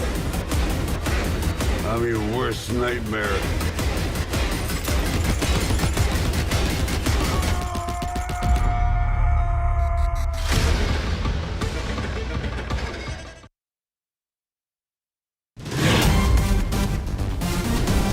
Any ring I step into is mine.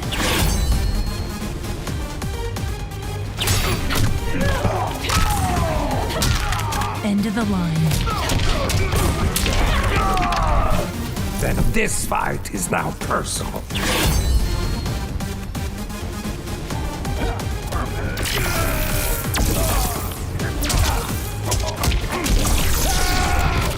It is exhausting being so perfect.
Welcome back, everybody, to Europe West, where we have the top 8 continuing. We've already seen the first round. We're going to start getting to the second round and so on in just a little bit. My name's Ultra David. With me, of course, is Darth Arma.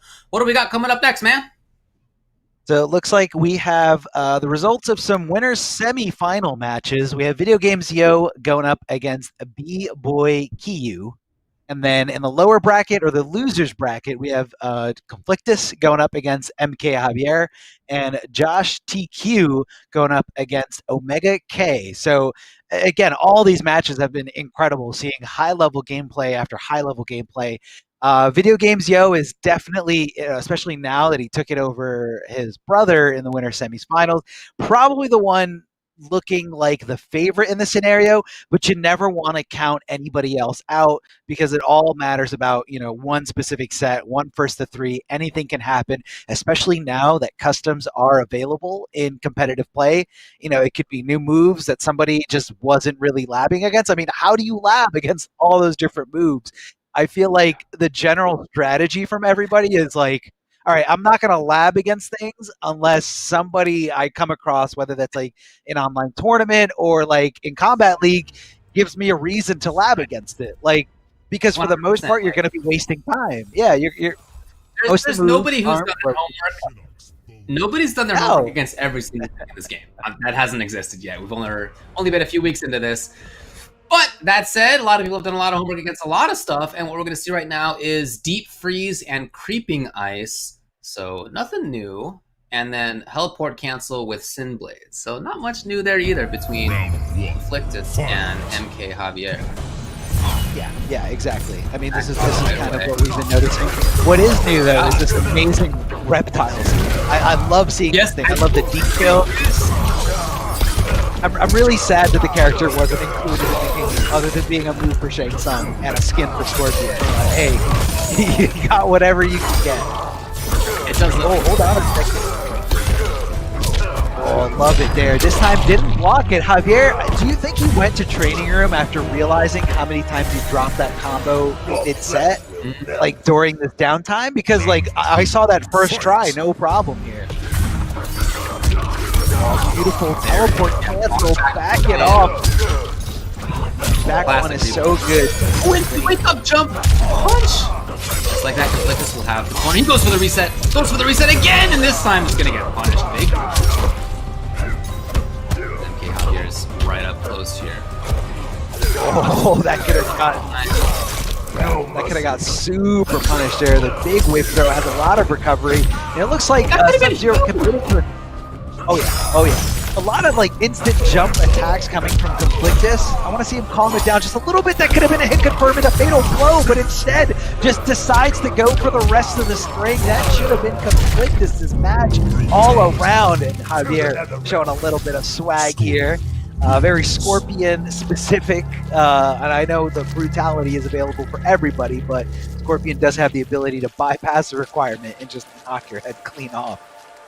What a performance. Well, yeah, that could have been different, I think, on both sides, because both players did give up moments to hit confirm into bigger damage or better pressure. That happened for both sides there. So I think this could be a little different as if we're moving forward here. Next time, that's probably not going to happen. These players at such a level where that's just rarely going to be the case. So this coming one, we'll see if there's going to be any changes in the variation for Conflictus. And I'm looking for him to capitalize better. Of course, he's down 0-1 to MK Javier. Yeah, Javier taking the nice lead here. That was also very confident. Like Conflictus was showing some, signs of life here and there, getting a little risky with the overheads, but Javier just did a great job of, blocking, punishing at the correct moment. And I don't see him slowing down at all here. I see him in a matchup where he is extremely. Just a scratch. Oh my God, he just called it out. Yeah, man. I mean, that's the risk, right? That's why it's risky to throw fireballs and risky to slide like that. So comes off the good on the block, but even still, Javier is way ahead. Out of the sky, but nothing on the ground. This surely could have been a better conversion for Conflictus here. Okay, to start. He again goes for the reset. We've seen him go for that very frequently so far. Overhead. Reset again. Reset again. That was a reset into a reset. I mean, he just hit him with the back three and just made him think, like, okay, here is low. Javier probably holding down block for dear life, and then here comes the forward two. Big overhead, but now Conflictus off that comeback factor. No longer going to have access to fatal blows, so now he's going to make the comeback the old-fashioned way. Javier launching him up. Great execution here. Forward three staggered, whether it hits or gets blocked, still a very good move. And he ducked under there. Could have been a bigger punish here. Maybe he was looking for a stand three teleport. Didn't get the teleport, but either way, Javier riding on this train of momentum. And right now it's being derailed. Conflictus, no, getting hit there. Getting a little too antsy on that wake up. Javier trying to find some kind of straight hit here. Jumping over the other side, tries to go for the overhead, but Javier just checks him there with the down one, making sure he doesn't get enough breathing room to get that very slow overhead active and out there. Confirm this time. Nice. Late breakaway, hoping to catch something. And the slide again. You know, when Conflictus said, when I asked for the clip from him, he said, "You don't know the power of the dark side of 50-50s." I don't know that I was prepared for how much we're seeing from him. He said again, no, this is load up the KB. What's cool is that he can make them save or not save, depending on whether he wants to use creeping ice or wants to go to amplified ice ball. Oh, big jumping kick from Javier, calling it out. Doesn't want to be on the ground and trying to react to any kind of movement, and that's exactly what he does. Cashing in big on the crushing blow, damage over time. So even if he did block anything there, it was just going to be a matter of seconds before he was going to get down to chip territory. Javier taking a really decisive lead here. Decisive games all around, and you know, this is a literal demon here. Javier is the demon of Scorpion, or embodied in Scorpion as a Scorpion player that just haunts everybody in the online universe of Mortal Kombat 11. And you know, tournament settings, pro competition, online events are no exception to that. Whether it's Combat League, casuals, or a big tournament, Javier is still a very, very tough opponent to deal with, whether that's, you know, his challenges, his conversions. Like, he's just so well-rounded, so experienced. I feel like the only time I see Javier usually fall to anyone is if he's playing against something that's a little bit unexpected, you know, characters that not everybody uses, or certain variations that fly a little bit more under the radar. But if it's something simple like this, like Sub-Zero, which everyone has experience against, I feel like Javier's got it handled no problem. Well, that's going to be a big punish there. Committing. I was wondering if Conflictus would maybe try to play a little bit more cautiously, a little bit more slowly. Even if mix-ups are the idea, you know, maybe not bringing in things like slide, committing to the full string, but no, he is in here trying to make his style work. There's a slide again! The range can be awkward, but you have more time. You don't just need to do a stand 1-1. You could do, I don't know if back 1 works, but I would think it works. You know, I'm not a Scorpion player, but I would guess that that's a way to do it as well. I think it does work. I think it's just a little tighter than usual. So yeah, it just kind of depends. You know, it also varies with the range in which the slide hits you at. Sometimes Sub-Zero is a little bit farther away. Oh, it's going to be a big jump in. Good confirming for Javier, but he actually missed the rest of it. Here comes Crushing Blow. Big heel straight to the dome, crushing in that skull. And Conflictus showing some signs of life here, getting the round and trying to take this game number 3, but Javier is not going to take this lying down. Here comes the overhead right into the ice ball, left in his standing position, forward throw for incredible Oki. What's going to be next? Another overhead into ice ball. Javier getting mixed over and over again. He keeps saying surely he's going to go for the low, but no, he continues to go for the overhead. But Javier taking that momentum back onto his side. The tides have changed, coming in with big jump-ins, no big mix-ups, but does get the forward throw. Sliding, getting on the dodge. Yeah, that was great. Like, on if that move recovers good block. Big bet! Javier will seal it and put himself on match point. So yes, you win a round sometimes, as Conflictus did by taking the big risks. Sometimes you lose the rounds, though, and that's what happened there. I mean, he could have, if he connected that overhead, that could have been all she wrote. Yeah. But Javier was pretty confident that the overhead was coming. That's going to be the trip guard here. Big stuff from Javier, making sure he gets that combo down. Hack cashing in big 2-1-2, crushing blow. DOT, take a look at that life bar as it just depletes and slowly ticks away, hit by hit. I don't know why that worked. He just did ice ball and somehow Javier landed into it. Went with the throw punish for much less damage than was available to him. Air to air was the intention. He's just waiting to see the ice ball. You could absolutely see that Javier was just waiting up in the sky. Here's the risk again. There's no bar, so not death again. And yeah, really no way to avoid that. There wasn't enough speed on the Fatal Blow armor. There wasn't a meter for a wake up or anything like that. It was probably just going to be chip kill. So shout out to Javier. I really like his style there. I love that he put himself in situations like going up, back, waiting to see that the ice ball comes out, and then teleporting on reaction. That kind of stuff. Blocking, a pretty good percentage of the time, but importantly, punishing most of the time as well when that came up. And that kind of stuff of leaving himself outside of a range where Sub-Zero immediately has control, and being able to respond to ice ball with his own, get right back in there with the combo teleport, that sort of stuff. Plus, defense mostly working out for him. I think that's the solution. That's why he moved on. Yeah. It was just again, he stayed. I feel like he stayed composed for the most part. Even when he got hit by 3 overheads in a row, a lot of players mentally would have been broken by that. But Javier, stuck with the plan.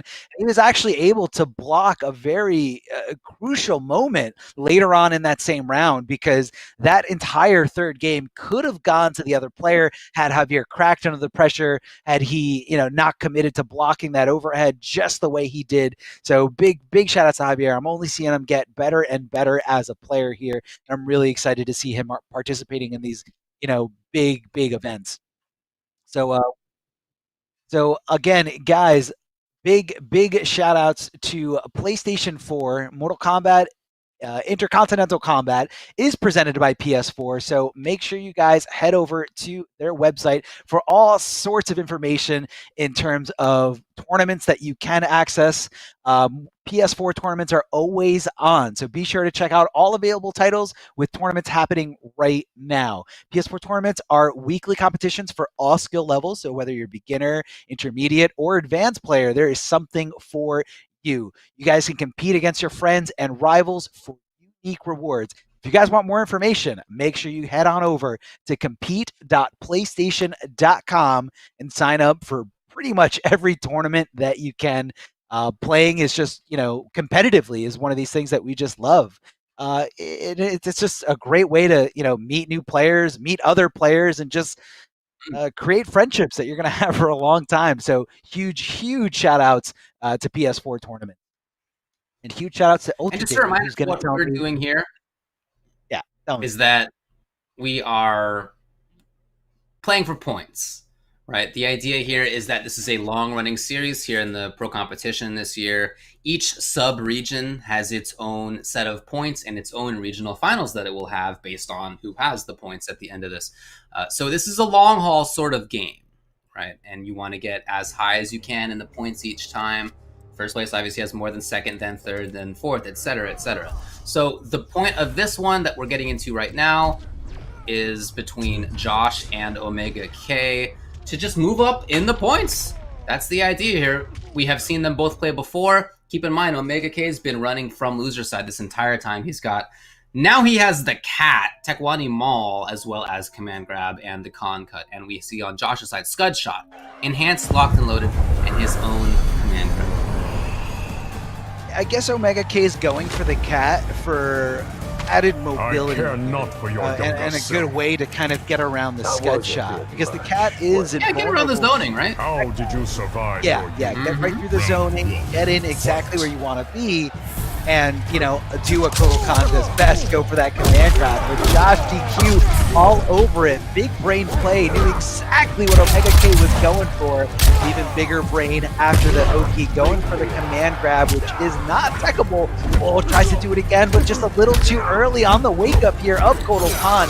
But Omega K getting a nice tick throw of his own. Mid command grab, getting that buff, and throwing him a little bit closer to that corner. Big jump in from downtown. Huge jump in from downtown. I mean, that arm extends out so far. Now, this is very scary stuff. He just got the bar, so he can get in the corner. Josh is in trouble here. Come back, what a goal! Super precise read right there by Omega K. So back, specific. He knew exactly such a great. Yeah, it's such a great thing to lab because, you know, everybody has that role. It's very universal. It's the same exact timing. And I like here how Josh, he's not relying on like a straight punish of the cat move there, but instead he's going for, you know, things like throw, because he's pretty sure Omega K is, you know, blocking, because he's trying not to get punished. And then afterwards, he kind of mixed it up one more layer and went right with the back two, thinking Omega K thought the throw was coming, so maybe he was going to go for it. Stuck. So right now, Josh DQ is just in Omega K's head. Despite losing that first round, able to turn this completely around here. Josh on fire right now. Omega K needs to slow this down, needs to just wait for the opportunity, and there it is. Airborne opponent gonna cancel into the command grab, gonna buff himself up, gonna toss him closer to the corner, and Josh DQ running out of real estate, running out of room here. Empty jump, I'm sorry, not empty jump, committed jump kick, and Omega K grip guarding and making sure it hurts. Dash forward because he had seen Omega back off before. That is such a precise read as well by Josh. This is a super interesting match so far. So Josh will get some space control. That's what he's headed for here. The cat comes out.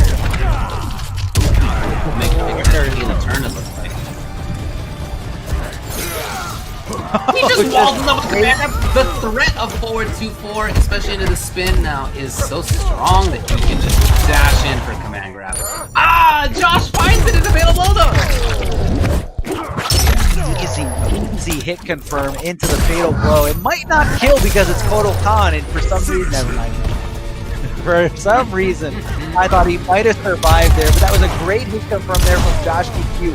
Even if it wasn't enough to kill, definitely a smart move to just get him down to almost no health at all and just drop acid and stay away. Rely on some scud shots, even pull out the rifle and do as much damage as possible, whether that's chip or regular hits.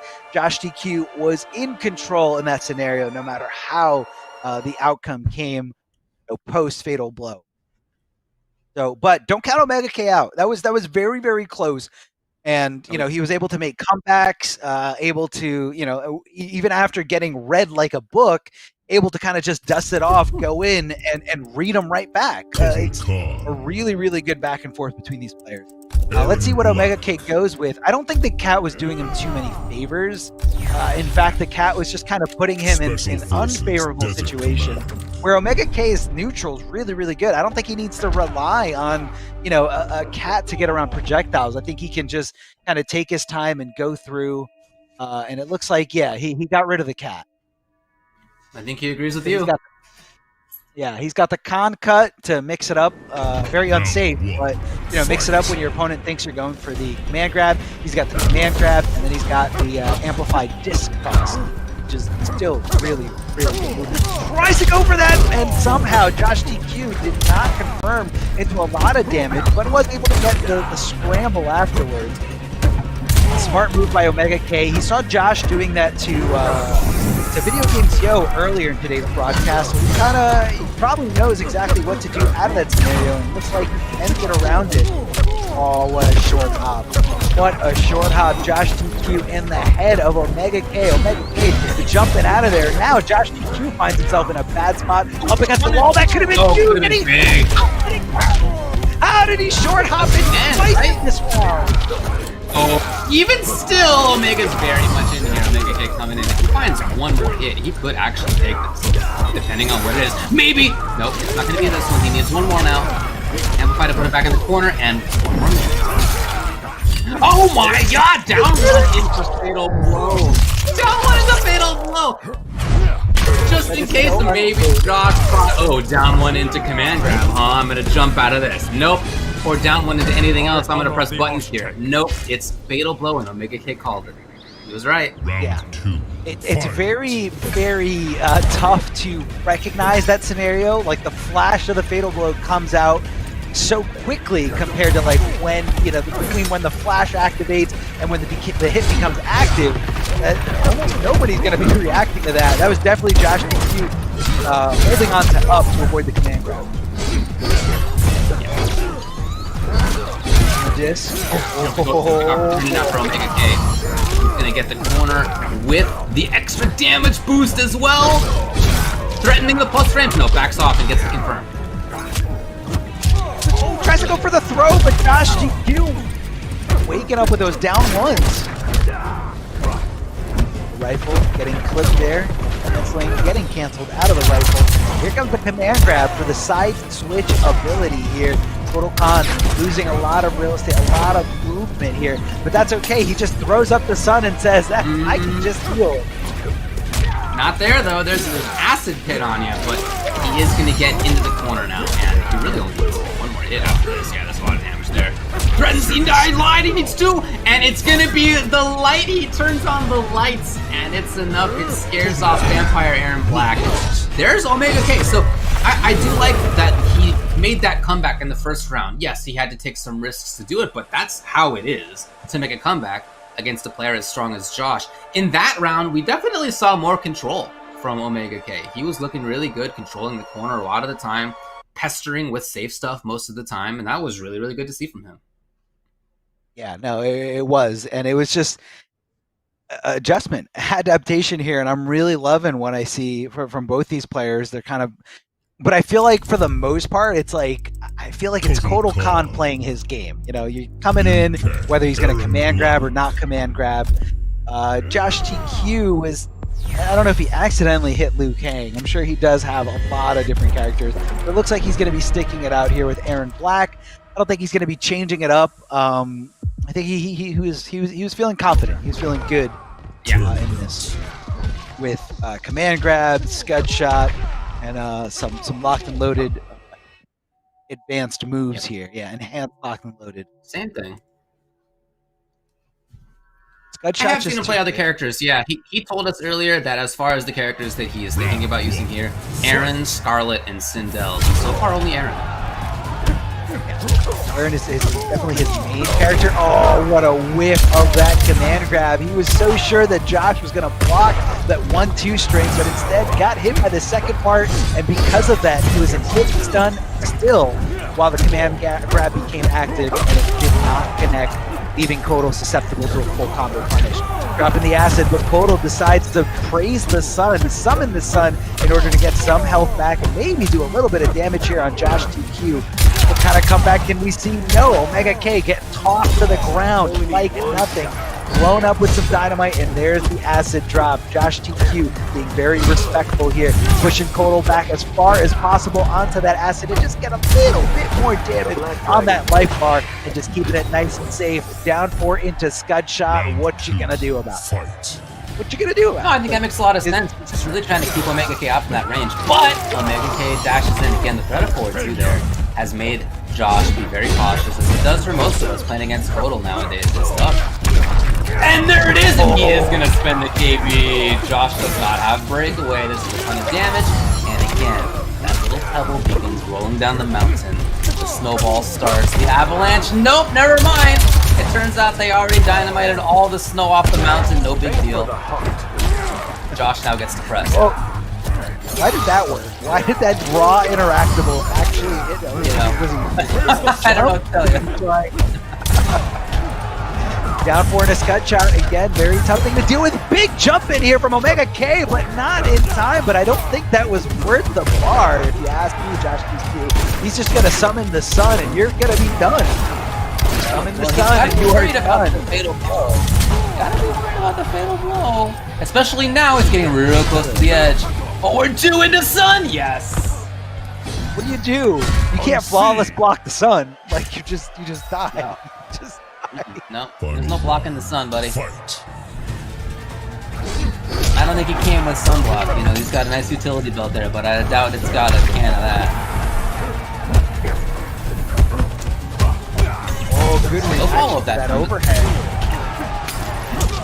Kind of standing up for it perfectly. Josh DQ does recognize that there was no counter hit, so just had to go for a regular old combo, no problem at all. Neutral jump kick, dropping the acid, anticipating the breakaway, but Omega K not giving it to him. We're definitely going to amplify. We're going to get that damage buff. We're going to jump in with Josh DQ with the immediate jump kick. Kotal Khan on no resources at all, but he does have the fatal blow. It does hurt if we can see it connect here, possibly on the next Oki situation. No, Josh DQ getting the forward throw. Not enough because it's Kotal Khan. He jumped out of there. He's going to praise the gone in time? It is. He needs one more mix-up. Yes, that's safe there. And then his own sunlight comes out. It's down on the ground. It's green. It's not going to help out any plans. It's good enough for Josh. 2 games to 1. And then Josh is feeling himself so hard. He hits him back with a fatal blow. And that was such a tough scenario there because Kotal did not have a lot of wiggle room. He didn't want to like clearly summon the sun there at the end because he knew that, you know, if Josh got the hit before the sun really healed him enough, it wasn't going to make a difference. So he just kind of bet it all there at the end with that fatal blow. We saw it do, you know, we saw it win him around earlier in the set, but Josh DQ dropped the acid just in time. Nowhere for Kotal to go, and fortunately that's all she wrote for Omega K. Omega K now eliminated from the tournament, but man, what a run all the way back from losers round 1 yesterday. How did he do that? I mean, that is a long road to take, but you look, shout outs to Omega K for doing so. Yeah. Sorry, just figuring some stuff out on the back end here as we figure out where to move on to next. Yeah, so again, we do have a lot of great matches. If you guys want to follow along, we have the bracket going through somewhere in there. Hopefully, we can get a graphic of the bracket up here for so everybody knows who is where. But so that was Omega K versus Josh TQ, and that was on the lower side. So like I said before, Omega K now officially out of the tournament as he just lost his second set. Josh TQ still in it, losing only 1 set to his brother, Video Games Yo. And I mean, I feel like if you were to make like a super solid bet, you would bet that it's going to be the run back in grand finals. Because I mean, I don't think this Josh is happening. is playing. Like I said, we're going to work on some things on the back end here first, and then we will let everybody know what's happening. But just give us a bit of time on the results of that last one. There may have been something else that went down. We're going to move on to VGY versus B-Boy now. This is winners finals of the pool. Of the tournament. Of course, they put themselves here by making it over Video Games Yo beating Josh, B-Boy beating Conflictus, and now they battle against each other. That is what we're expecting. Yeah, as we can, in fact, are moving on to the next. Yeah, winner's like side. We're gonna have winner's side, winners finals, more likely, but it's gonna be a good one. I don't know what B-Boy can bring to the table that Video Games Yo isn't fully aware of. I mean, this is a player that plays with some of the best players all around the world. Not only that, but also getting like some of the best practice within like your own sibling. Like that's a crazy good asset to have. Like I'm sure they owe a lot of their upbringing, their advancements as fighting game players to the fact that they're very, very close and that they play constantly against each other. It's just like it's something that not a lot of people get to experience, but it's such good practice here. So let's see what's going on as we fix this bracket here on the back end. And I think in the meantime, we're going to have that winners finals for you guys. So just hang tight. We are almost there. We're just trying to figure this out here. And yeah, it's command grabs all around. I feel like, me and you, David, we were talking about how we love seeing command grabs, but I feel like it's kind of, and I've been doing it too. Like I was playing Dirtbag Kano just because it's really fun to do the acid and the Molotov, but I substituted one of the abilities for command grab just to have that added mix because it's too powerful. And I'm seeing that here with Josh TQ as well, with Aaron Black. And, you could even look at Kotal Khan where, normally, or I guess in the past, Kotal Khan only had access to the cat in one variation. Now you get, the specific cat, the more practical cat, which I think is just the ground one. I think before it was two abilities, one in the air and one in the ground. Where now, now Omega K using, the cat for certain matchups, but you never want to let go of that command grab. The command grab is just way too command powerful. grab and con are just really good. I really like that last variation that we saw from him. So he moves on. That's right. Okay, we're going to make an announcement here. Yeah, because Josh has been disqualified due to his variation name being inappropriate. You had a bunch of Americans calling the show out here, so we did not realize that because some of the slang is unknown to us. But it turns out that that's true. So bummer. Omega K, as a result, gets to move forward. He will play the winner of Conflictus and MK Javier, which we know is Javier, in the next round. In winners finals again, VGY and B-Boy KU.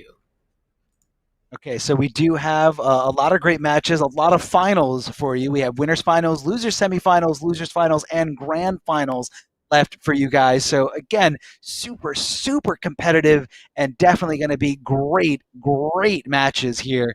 High level players. I mean, even just seeing everything, seeing that Omega K made the run all the way back from losers round 1. I mean, this is incredible to see here. I can't wait to see what's going to happen here. I know I just made a bet that said Video Games Yo and Josh TQ were going to have the run back, but I guess I didn't anticipate for any of these other rules on the side. But unfortunately, rules are rules. We do have sponsors. Yes. We do have a lot of responsibilities. I feel like a lot of people don't understand how much work and care and time goes into putting on content like this. So you got to be respectful and you got to follow the rules. You definitely do. So it looks like we're gonna be moving past here. It looks like we have something queued up. What do we got, Ultra David? So this is gonna be winners final. Yeah. Correct. Yeah, that's what we're going to here. So we have the winners semis locked in, and we're gonna have the losers semis locked in. Winners finals is where we're going. So this is Video Games Yo versus B-Boy, and I'm looking for this to, again, Johnny is a character for VGY. We've seen Fujin from him. We've seen, several characters from him over the last quite a while. As far as B-Boy, he tells us that he's going Kung Lao and Sub. Those are his two main picks for today. Not surprised to see VGY head over to Johnny. And for B-Boy, we did see the Kung Lao earlier after all. Yeah, but it looks like he's got a few variations. Yeah, it looks like he's got a few variations there, whether they're tournament variations or not. But for the most part, I think this one is, this is a very aggressive, just equipping the orbital hat. It does use a lot of resources, and also Z-Hat, you don't really use it other than just being really, really offensive, especially on a player's wake up, on a player's Oki. It puts them in scenarios where they just have to block. Well, it's a start here for B-Boy. There we go. We got the names. And we are in. So the chase begins here for VGY as he tries to get in there. Yes, out of the sky. Great little confirm. Dancing around trying to find another moment for himself. One hand air, but not the rest. Yeah, he committed to the rest of that string. Maybe not specifically anticipating it as an anti-air, which is what I believe, but, who knows. B-Boy trying to make something happen here with these hat tosses. As Video Games Yo says, I don't have to overextend. You're getting closer and closer to the wall. You're the one who's going to have to jump at me, put yourself at risk. I don't have to go anywhere crazy here. Keeping it nice and safe. And that was fortunate. Very solid, right? None of that needed to be big risks. None of that needed to be anything wild. He just is walking and blocking and then using these big range Johnny buttons or the straight shots to inflict his movement forward. Here it is yet again. Going to be great damage in the corner. And unfortunately, that was a very tough breakaway to see because it really didn't make a difference in that. So B-Boy looking a little lost here in the corner. Video Games Yo playing it very patiently, reacting to that. Oh man, ducking under the throat, but not there in time. No full commitment to get well that. for B-Boy B-Boy's pressuring. We need to see those hit confirms. All the meters out here. B-Boy only needs a little bit more, and he goes in for the universal overhead to take game one in a very convincing fashion. There were a couple of chances, I would say, for B-Boy. There was a chance in that second round right there when he had a potential hit confirmed, didn't get it. Like, there were a couple more things that he could have done, but by and large, I really like Movie Johnny as we're seeing him here from VGY. Yeah, it's really cool. Again, like we talked about how NetherRealm implemented a lot of nods or references to like the old MK2, MK3 fatalities or fatalities, and they're even going into like basically another realm of Mortal Kombat in the movies, featuring all the movie skins, and they did such a good job with capturing the faces and getting the same actors to revoice everything again. It just looks so good, and it just takes you all the way back to the 90s. I don't know how many times I've seen that movie, dude, but I gotta tell you, I really like how they did, as you were saying, the movie outfits. They look super good, especially that Raiden one. In my mind, that one is a standout. It's amazing. So good. Well, so that was just, again, it was very solid stuff by Video Games Yo. None of that was any big kind of risk. He kind of waits for his right opportunity. He stabs in. He gets the hit confirm. He does great damage, as Johnny does. And he gets the corner carry into the corner. I mean, that is the name of the game. B-Boy trying to put up a bit of a wall here with the Z-hat. Get it out of time. Yeah, he's out of it. Spinning bar to do so. That means that we're not going to see the spinning hat for a while. Big clip there, but second orb as Johnny Cage amplifies it. Tries to go for a throw with BGY in the air, trying to start that offense. Really just doesn't want to slow down at all. Bringing him right to the corner. And how many times has he done that? Where like he brings him to the corner and maybe he's not specifically anticipating a forward roll, but also trying to look out for the up 2 or the up 3 on the wake up. And BGY doesn't want to take any risks. Sometimes you don't want to overcommit on Oki, especially in this game where characters have options like delay wake up, delay wake up buttons. So it's better to play it safe in a lot of scenarios, especially if you have a life lead. Tricky cancel here, but BGY does not fight. Recognizing that all the little things, taking advantage of the hit stun on down 1, down 3, down 4, something like that. Finding at least pressure. If he finds the hit, he always hit confirms. He's just very ready for hugs. B-Boy charging in a little bit with the Z-hat. Trying to set it up if he can find the time. Here it is. Zoning out with it a little bit even. Trying to get his straight hat out, but not in time. Any of those. GY still needs plenty of time on the clock. Out of the skies. Not for anything. Can he get chipped? He'd love to get Z-hat out. Yes, he would, and here we go. B-Boy on the board here, looking for something, some kind of movement, some kind of commitment from BGY. Didn't really get it, but he was able to kind of just seal the deal with a great kick. Like we said multiple times here on this broadcast, Kung Lao, one of the best jumpers. That's why they all love doing it. Oh, tries to go for an up 3. Nope, Great damage on this. 400 damage for Johnny, and he's going to steal on this, surely. Oh, yeah. Amazing stuff by VGY. I love the low profile on the up 3 like you were calling out. That was really good. And again, in this game, like in the previous one, I feel like there were moments where B-Boy was doing well. I really liked his, maintaining stage control with Z-hat, with regular hat, that sort of stuff. That was actually really effective. It's just that he wasn't doing much damage at any one time, and to make that happen, the startup on Z-hat so long, you can't just throw it out, right? You have to be at a certain distance, especially against Johnny with Shadow Kick. So he has to back off, but over time, that meant that he backed himself into the corner, and then that's where he lost. Yeah. Corner positioning is very, very important. Not just in this fighting game, but just any fighting game that has walls. I mean, you're cut off. You're feeling a little bit more restricted in terms of movement, and movement is really your key to specific spacing, to playing in the neutral game, to playing footsies, and it makes it so you can kind of predict your moment, your opponent's, specific. I guess their extensions, like how far they can go back, because the wall ends right here or the stage ends right here. But going into MK11 or a lot of NRS games. Oh, hold on, we got B-Boy who disconnected here. But like I said, going into most recent NRS games, a lot of interactables, especially in the corners, where they're a little bit more mobile. They can jump off of them. They're a little bit more evasive. So you always got to keep in mind, not every corner in this game is exactly the same, rather than in other fighting games where there aren't interactions with your stages, and all the stages are pretty much the same, except for, I guess, maybe distance, like it was in MK9. Remember Rooftop Day? That was really fun to watch. The ball run away. All there on the top. Yeah, for sure.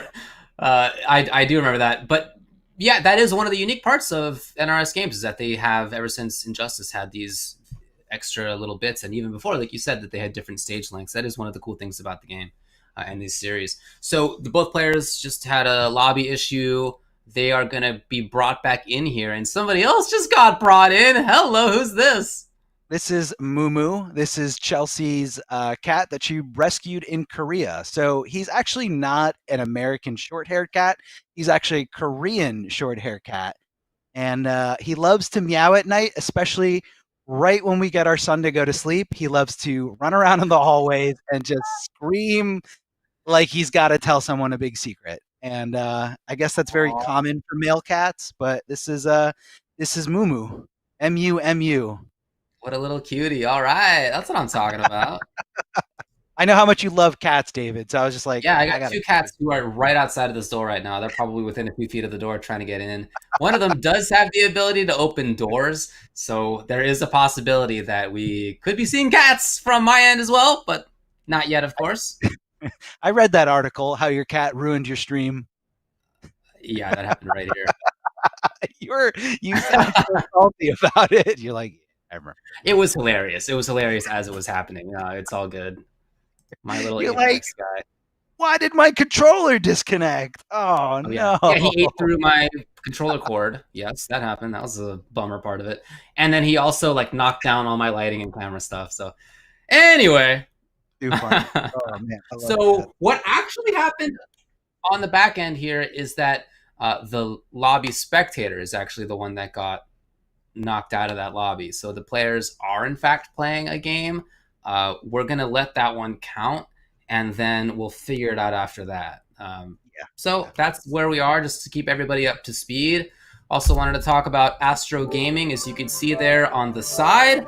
Astro Gaming is what is powering our headsets. It's what will be powering the commentary headsets throughout the Pro Competition this year. It's the official audio partner of the Pro Competition.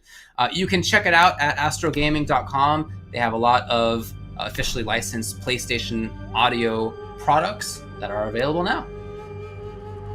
Right, that's right. And honestly, I'm really impressed with the quality of all the products. I mean, not only just what we get here, but also at specific events where Astro does provide a lot of the mix amps, the headsets for the setups to make sure that everybody gets sound. If you want to go rent something, it's just a great way to upgrade whatever you guys have. And I know because of the current pandemic, that's inconveniencing the entire world. You're spending more time at home. Why not upgrade your setup? I know a lot of headphones usually leave really bad marks on my ears, or they hurt. But honestly, me and David have been doing this. This is our third top 8 in the last 24 hours. And I feel fine, man. I feel good. That's true. Actually, I hadn't thought about that before. And we both wear glasses, and typically having glasses on with the kind of under your ear here, and also having things on top is a big bummer. But that hasn't been the case. It's been okay.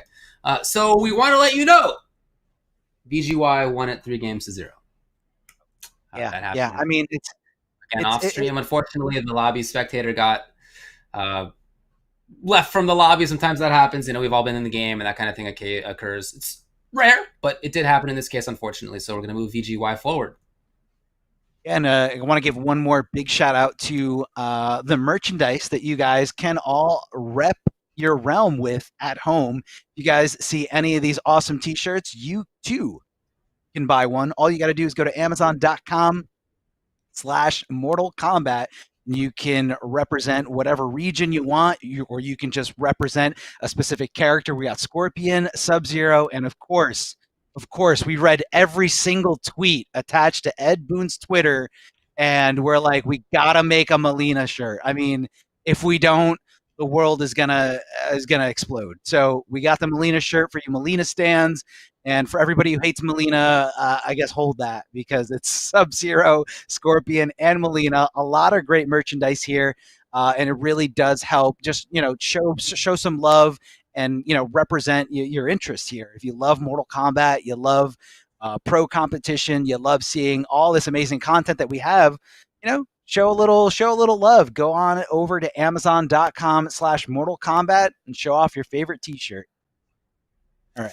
Let's check out the brackets. So we have been moving forward, as we were saying before, but just to reiterate what is happening here, we know that grand finals will contain Video Games Yo. We know that in losers finals we'll be waiting B-Boy, KU, and then in losers semis, PND Omega K and WBYB MK Javier. Now, again, what we're doing here is not a one-off tournament. This is a tournament series, and we are looking for points, trying to get points out here, folks. So the goal is to do as many tournament top 8s as you can to get as good of placement as you can consistently. If it doesn't work out for you one particular week due to maybe a match loss or other choices that you've made, you definitely have the next following weeks to do well as well. And over time, whoever ends up having the most points will be in the regional finals. Winners of each regional finals will share in the overall prize pool. That's the situation that we have going on for you here. So coming up next, we'll be in loser side again. We're going to be moving through all the way back up to grand finals. Yes, and we got a lot of great matches. I really want to see more. As much as I hate playing Kotal Khan, I really love seeing Omega K's Kotal Khan. He's got very meticulous setups. I love the way that he baits out those forward rolls in the corner. He's just on point, completely, methodical, complete textbook here. Does A, B, or C to stop whatever option he thinks his opponent is going for. So I can't wait, man. I can't wait to see, and I really hope we have some more unique, customizations with certain loadouts, certain abilities, maybe new abilities that we didn't see before in competitive play, because those always just excite me. I mean, I just love seeing something and being like, I don't know if that's safe. I don't know if that hits his overhead, and it's just crazy. There's so much information out there. Now, I know when this game first came out, a while ago, a lot of people were asking for, custom variations out the gate, but I guess the thought was that it's just way too much information. Like even now, I feel like it's a lot of information. It is a lot of information, but also I feel like NRS didn't want to take the risk of not knowing exactly what would happen. And even here, when they talked about it on the Combat Cast, they were clearly not like, we know all the things that are going to happen, So let it play out. It's a very fun exploratory time. I really am enjoying the game right now. So these are the same variations that we've seen these players play for the most part. Right, basically Reborn plus the MKX neutral jump punch, and then command grab, con cut, and the grand discus to keep pressure with the just like that. Yeah, very, very good pressure. I like how Javier decided to take this giant disc right to the guts. But I was going to say, I like the idea to cancel out of the teleport just to get a little bit of breathing room and just to get out of that Kotal Khan forward 2 range, which is not an easy thing to do. Kotal Khan's got some great buttons. Good challenge here from Javier, connecting right into the teleport, canceling and getting away. Even though he's got the corner positioning, this is going to hurt. He doesn't have the bar to break away from this. Javier cashing in big time here, keeping him in the corner, but we all know Kotal Khan, conversion away from throwing you back into the corner. Trade with the command grab. Javier going for a little bit of a ride. He's going to use the fatal. Fatal. Oh, yeah. Yeah, I like that. What a fast round that was. I mean, it was a 50-second round that felt like things were happening left and right constantly. Super fun to watch. Javier came out on top. Round 2. But it's a close one here. Very well use of that resource here, making sure that that Fatal Blow does enough to kill. But this is scary. Now Javier's going into this without Fatal Blow available. So he's got to, pick up That was super good by Omega K. He's got the corner still. He's still there. He's still there. Javier finally has one defensive bar for teleport cancels. Oh my god. Wake up with down 2. Not for the kill though. Oh, this is disgusting. That was disgusting. He trapped him there. He changed his address to the corner, and he just never left. He was a house arrest, even with Scorpion's teleport. Like, you gotta imagine to have that much control that you can keep Scorpion in down. Like, that is impressive. Good conversion here to the airborne command grab as a combo ender.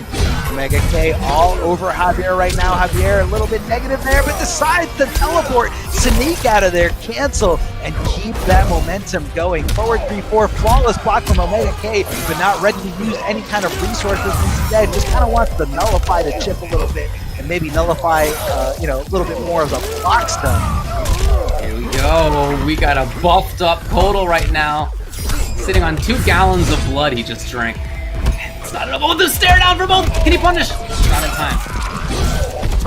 And he had some of that damage boost left. That's gonna do it. Omega K. What a game one. That was really fun to watch on both sides. I mean, even that first round, like, it was so fast, but it was like both players on like full pedal to the metal, like all gas, full throttle. And it came down to just one straight hit, because I'm pretty sure if Omega K was the one that found that hit at the end of round number 1, we were going to see a fatal blow. But then Omega K just outpaced Javier in the rest of that set. The rest of that game. That round number 2 was just pure oppression, man. Just keeping them there, locked down in the corner, nowhere to go. Even though you have that teleport, you still could not do anything about it. Total Con. Well, not expecting any change here. Yeah, I'm not expecting a change either. Javier is definitely most infamously known for being a really, really good Scorpion player in the online realm. And this is where he's going to feel at home. This is an online tournament. It might not be Combat League, but definitely things are on the line here in terms of points, in terms of, the opportunity to qualify for certain events. Here we go. Javier, rocking this reptile skin still. Pretty cool through the sand. Both into it. Gets the pressure here. Media options. Going to grab what attack. Awareness on Omega K's side. As he tries to make his way in the whiff. He's not going to spend the KB. Javier gets the knockdown yet again. Nice. There's so much preparation you can see on Omega K's side. He's ready for a lot of these defensive choices. A lot of the tech involved is there. Yeah. Omega K is definitely like a tech fan. When it comes to execution or just having these right setups. But Javier, definitely no slouch himself. He knows how to deal with a lot of things. Might not flawless block every gap, but for the most part, he has a general strategy on how to play Total Con. Doing a lot of jumping, which is what you have to do when, a character like this has a mid-command grab, big crushing blow, gonna pop up for a big combo. Javier decides to hold on to that meter, doesn't want to utilize that breakaway, but Omega K is totally fine with it, says, I'm just gonna keep going in, looking for all those normals, but instead Javier hitting with a big crushing blow, spear connecting from downtown, amplifying against the elbow, right to the face, crushing in that skull. And Omega K finds himself in a more even playing field here. Oh, what a flawless block up too! Beautiful. Omega K gets the chance to pressure after non-amplify. Out of the sky! It's not enough. Javier there? Yeah. Can you get there in time? It's not quite there, but Javier can. Was he trying to flawless that and he just messed it up? Oh god, that's outsane! He can kill Shirley? Oh yeah. Can he get into the corner though? He does. Nice. It hurts. Final Oh, round. that hurts. That was so close. That literally came down to one decision here. All right, good hit confirmed from Javier, connecting that back one string, keeping him closer to the corner, cashing in 2-1-2. I feel like as soon as it goes to round 3, every Scorpion's like, that's it, gotta do my 2-1-2 front flow, and it's definitely a great strategy here. A lot of DOT tacking up here. Neutral jump punch straight out of MKX, Javier. Uh-oh. He does have defensive bars. They're gone. Oh, what a read! What a read! I wonder why MK was going for that. There was no longer a defensive bar for something like an up 2 or up 3 to come out.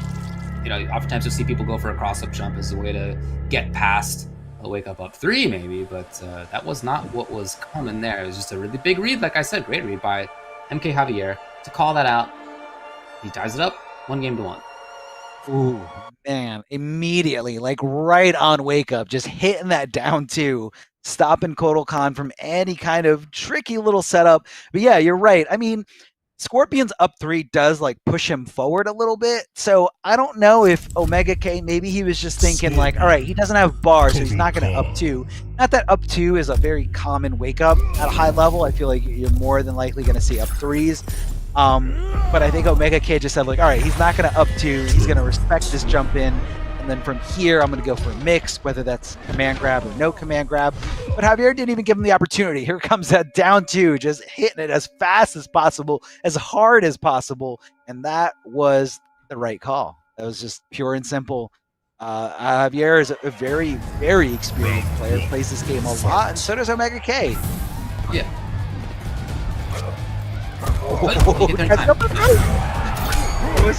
Throw escapes, very, very risky stuff here. Oh my god. But he doesn't punish it. Yeah, he was looking for the second one to come out, the amplify to come out. Didn't come. Okay, so escape failed now. He has seen some text and he's finally got the direction right. Yes. And with the OS. Oh, he jumps. He's getting all the reads. All the reads are coming out on Javier's side right now. It just feels all of a sudden like Omega can't stop it. Comes in with the forward 2. Maybe this is the beacon. He's going to beat defensive meter on Javier's side. Stealing a big turn right there. Oh, never mind. Good call out here. I feel like Omega's bar just completely went away because of back 1-4. Back 1-4 is doing so much here for Javier. The right call out, especially in that range. Oh man, flawless block up 2 in that. Not getting much because Javier opted to go for the breakaway. But right now, Javier cashing in. I don't know if this is worth it though. It's very early into the round, so it could go either way. It could be a resource wasted, but Javier says, I think I want this momentum. I think I want to finish this right here, right now. I don't want round number 3. So Omega K writing a different type of book here. There it is, meter burn up 3. Scorpion has one of the best up 3 wake ups in this game. Very safe on block and very far advancing, very fast. Omega K wasn't quite ready. Got him on the whip punish. This is Omega K now, doing so much damage. Oh my god, did you see what happened just there? Oh yeah. And now you know. Oh no! Why the spear? Why the spear? Will that blow up up 2? That's all I could think of as far as why. I'm not sure. I mean, but I feel like he just really, really committed to that string. I mean, maybe it's because it hits as a low and he thought maybe he would play neutral duck or maybe he would block overhead. But oh man, Javier finding himself in a really, really bad spot here. Getting forward thrown into the corner. On that back one, comes to the rescue for Javier. He's got the corner now. Omega K with no defensive bar. He's stuck here for a little while. He's got to block correctly. He does! Wipes out. Discus amplifying it. Gets some just nice safety here for it. Hand grab. He has done the Grand Discus enough right there to make Javier hang out and then comes back. Oh, and that, I believe that should have been an OS. A jump in like that, definitely going to combo into a teleport if it does hit. Oh, crushing blow. No, he didn't have the bar! Wow. Okay, down to the end here. 25 seconds. He brings out the big guns, but Omega K with the block and the punish. He went deep on that little blow. I don't know that he needed to do that. He definitely did not. I think he was just trying to catch Omega K. Like, Kotal Khans, they love to wave dash. They love to utilize that movement. And I guess he just thought he would catch him, in that weird little situation where, you're letting go a block to wave dash forward because ultimately you want to get into command grab range to either fake a command grab and go for, some normal buttons or the launcher, or actually go for the command grab. But either way, Kotal wants to get in, and he was so sure that he was going to catch him that way. Unfortunately, he didn't have the bar for that full screen spear, which he did catch there at the end. Omega K went to go summon the sunlight, and had Javier had just one bar of offensive meter, he would have been able to amplify it and connect with that crushing blow and easily just unbreakable or unbreakably go into a fatal blow for enough damage, even on a character like Kotal Khan, who has extra 10% for some reason. And Javier's in this, man. Javier is definitely in this. Oh yeah, that came down to the wire. But Omega K, he's just too good. It's just way too good. Keeping him jailed here with the down 3. That has been coming more and more throughout the set as Javier tries to get out of these situations. What a distance by Omega K! There is no defensive bar, not yet! Yeah, it's not getting back in time. This is damage, and it's gonna be getting some extra damage potential too. Now, because he amplified, that meant that Scorp got away. Here we go.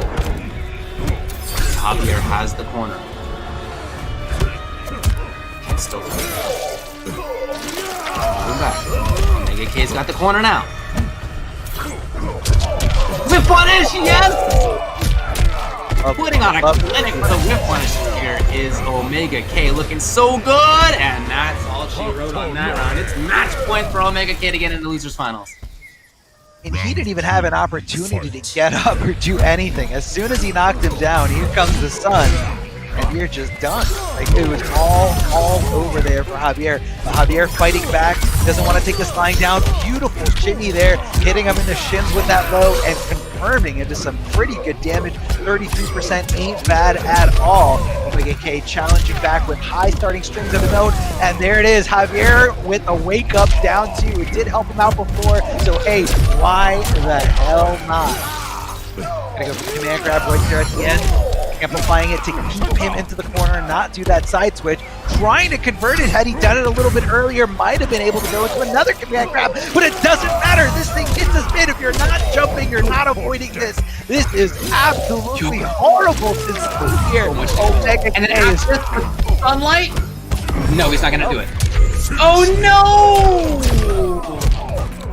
I don't know if huge read or misconfirm or what, but whatever it is, his guts are all over Kotal's head right now. That's exactly where Kotal Khan wants him, as he skates into the losers finals. I think Javier had the same thought that you did, David, in that scenario where, you said after that command grab, are we going to see sunlight? The thing about Kotal Khan, summoning the sun is it does have a lot of recovery, and I think that might have been a really good play there had Javier not had Fatal Blow, because if he did go for that sun, I think Javier was just so sure that he was going for sun. 1-1 Fatal Blow. As soon as the Fatal Blow animation starts, the sun goes away, no longer going to be able to kill Javier, and I think he would have, I don't know if Omega K had low enough health for that scenario to win or not, but either way, you wipe the sun from the board. So I guess that's what it was. I think it was just Omega K thinking like one step ahead of us and also one step ahead of Javier. He was just going for it. He was just going for 1-1 Fatal Blow, last ditch effort. I want to see a little bit more patience out of Javier because, in the beginning and in those first few games, in both his loss or in all his sets so far, I see a really, really good, solid player. But when it gets down to those really nervous moments, I kind of see him getting lost in the moments or getting lost in those scrambles. And obviously that's easier said than done to kind of, repress those feelings and control those emotions and just play your best. But Javier definitely has the capability to being one of the best. So big shout outs to Javier for making it this far out in the tournament. Man, oh man. Right. That means that we're moving into the top 3 now. Let's take a look at this for you. We have in losers finals B-Boy KU, CBK B-Boy KU versus PND Omega K. Winner of that will play against Video Games Yo, who's hanging out in the grand finals. That's what we have next for you all. We're going to take a short break, and we'll be back to wrap up top 8 at EU West.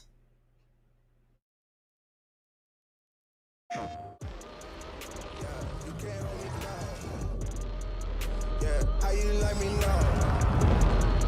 You won't beat the hell of car. Looks like bling.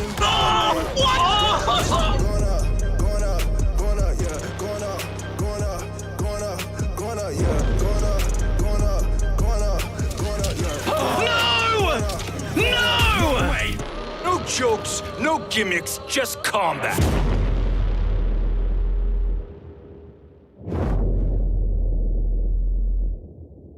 PlayStation. Looking for attention, I don't need the extra tension, cause I'm in the 4th dimension, trap P is high in suspension. Now don't bother with the haters, cause they all be imitators. We're real life manipulators, get fit back up and see you later. I like me for me, I'ma be what I'ma be.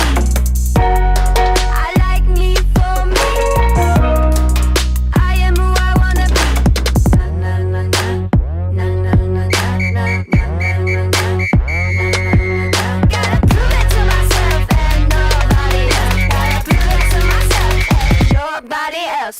I like me for me, I'ma be what I'ma be. Prove it to myself, I like nobody else. Prove it to myself, I like nobody else. Gotta prove it to myself, I like nobody else. Gotta prove it to myself, I like me for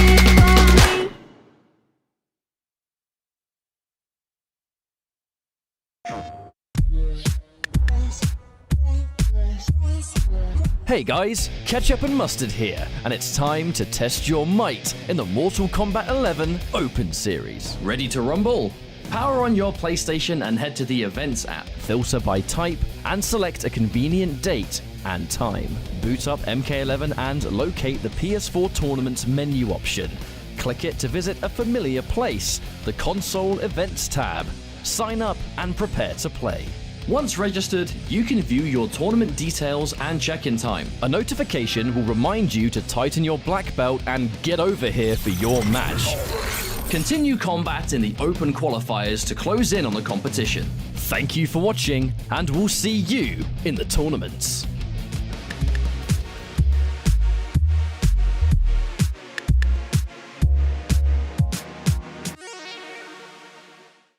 PlayStation.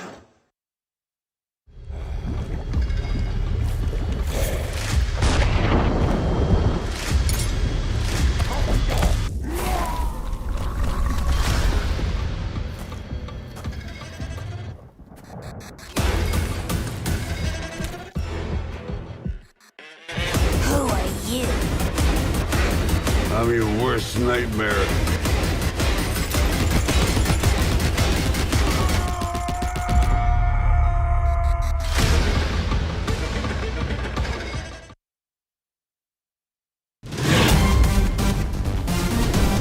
Any ring I step into is mine.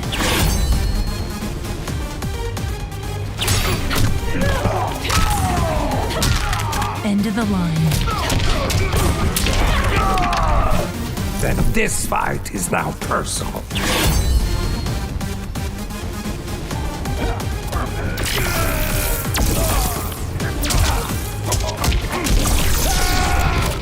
It is exhausting being so perfect.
The finale of this weekend's Intercontinental Combat approaches as we have EU West top 8 boiled down to the top 3. My name is Ultra David, and with me is Darth Arma. What's up, dude? Hey, I definitely looked the wrong way. I look this way, but you're that Ooh, way. What's going on? Nailed it. Ah, you got it. You got it, man. Now, man, I'm really excited for this. I'm really excited to see, these players play it out. Of course, Video Games Yo being the favorite in this scenario. And the other thing, though, on the loser side or the lower side of the bracket, interesting run here from Omega K, making it all the way through to the losers finals here after going down the first round. And just making the incredible run. And, as you guys know, whether you're experienced competitors or just follow the fighting game community and double elimination brackets very closely, the sooner you go down to the losers bracket, the way more matches that you have to play in order to fight out of there. Obviously, going through the winner side is a little bit easier of a time in terms of duration and how many matches you have to go through, but you're going to face those tougher competitors there. So yeah, it's hard either way, right? Of course, it's just the number of matches is halved actually if you go by winners. So losers finals again. This is where we are. We have Omega K versus B-Boy KU. Omega's just been running Kotal. That's all we've seen from him. That's all he told us to expect from him as well. Yeah, as he often likes his big boys, and Kotal's maybe the best choice when it comes to that right now. Certainly one of the best choices when it comes to that right now. And it's going to be Kung Lao, as we have seen before from B-Boy as well. Yeah, and this Kung Lao, for the most part, just kind of going with the one of the orbital hats and going with Z-Hat. So kind of an aggressive style of Kung Lao. Z-Hat is really great on your Oki if you want to kind of limit your opponent. On your opponent's Oki if you kind of want to limit what they can do. How things get knocked into combos, and Orbiting Hat is just, to me, that's just a purely offensive move. The way to hit confirm into combos, hit confirm into bigger combos that you normally don't have access to, and that just tells me that this Kung Lao player wants to constantly keep attacking. Mega K connecting the tick turret here from the command grab, very fair stuff. Knocking him over to the other side, trying to look, man, it's so good. This time he's going to amplify it and keep him on the same side, keep him a little bit closer to the corner, trying to hit forward 2-1. This time, B-Boy being really, really patient, trying to sneak in a throw, but Omega K just one step ahead of him, correctly teching that throw as he more than likely tried to attempt to throw him back into the corner. So, corner positioning does help you predict certain throws, but you got to be aware opponents can go for a throw mix, popping him up into the sky. Good hit confirmed from Omega K, trying to hit him into something here, not committing to a full command grab. Just stray hits after stray hits, no real combos, nothing super devastating, but enough for Omega K to solidify that first. Oh, big boot to the face. Look at this conversion here. Gonna end it with a command grab. Gonna end it with that buff.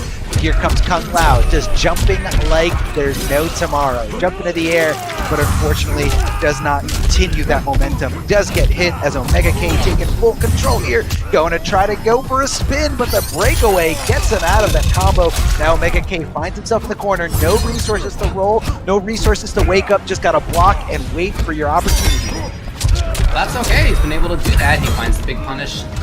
Goes in for some damage. There's no more defensive bar. Charge for the command grab. You can see that B-Boy just barely got through it. Good block here. And it's safe. I can't believe it. And then no, too early, B-Boy. Can he take it? He doesn't have resources. He's not enough.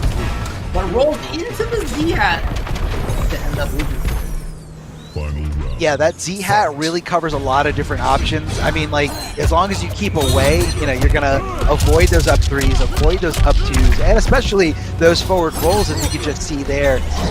Forces your opponent to block and be in a very, very awkward spot here. But right now, Omega K hanging out in the sun, no problem, trying to get as much health back as possible. Tossing that disc, amplifying it to make sure that safety is there. Gonna launch him closer to the corner, gonna end the combo with a command grab. This is really good damage. Gonna amplify it for more damage and a damage buff. And here we go, Omega K playing to the tune of my opponent is scared of my command grab. Thus, he will be. Oh, you shit! Only down 4, but then command grab immediately afterwards. Gonna take it for Omega K. It is ended. I love his forward movement and his recognition of how to play footsies with a character like Kotal, who has this huge button and forward too. It's pretty slow, right? But the range of it is tremendous. And the string of forward 4 or forward 2-4 is only -7, and you could do the grand discus afterward anyway. It just has a lot of utility. So the way he got into that corner was by doing forward 2, nothing, and then when B-Boy tried to move, okay, you're not going to come back at me immediately. Forward 2 again, right away. It wasn't forward 2-4, it was forward 2, nothing. Forward 2, that kind of thing, understanding of when the opponent would like to have whiff punish the previous string, right? That is a huge part of playing a character like Kotal well, and he's doing it. Yeah, Kotal's kind of like, you know, like you said, it is a slightly slower button, but the fact that it reaches so far away more than makes up for that fact. And, you know, Kotal likes to play at rate. I think it's 19 frames. Like, it's not the worst. Yeah, I don't mean to say it's terrible on speed. It's not so bad. No, but like, I mean, Kotal wants to be in that range where like my buttons won't whiff, but your buttons will whiff. So I'm the one that's in control. You got to think like 3 times before pressing anything at all. The breakaway right away. No tick throw from Omega K or anything like that. Instead, just kind of waiting for the opportunity, waiting for, you know, the damage to present itself.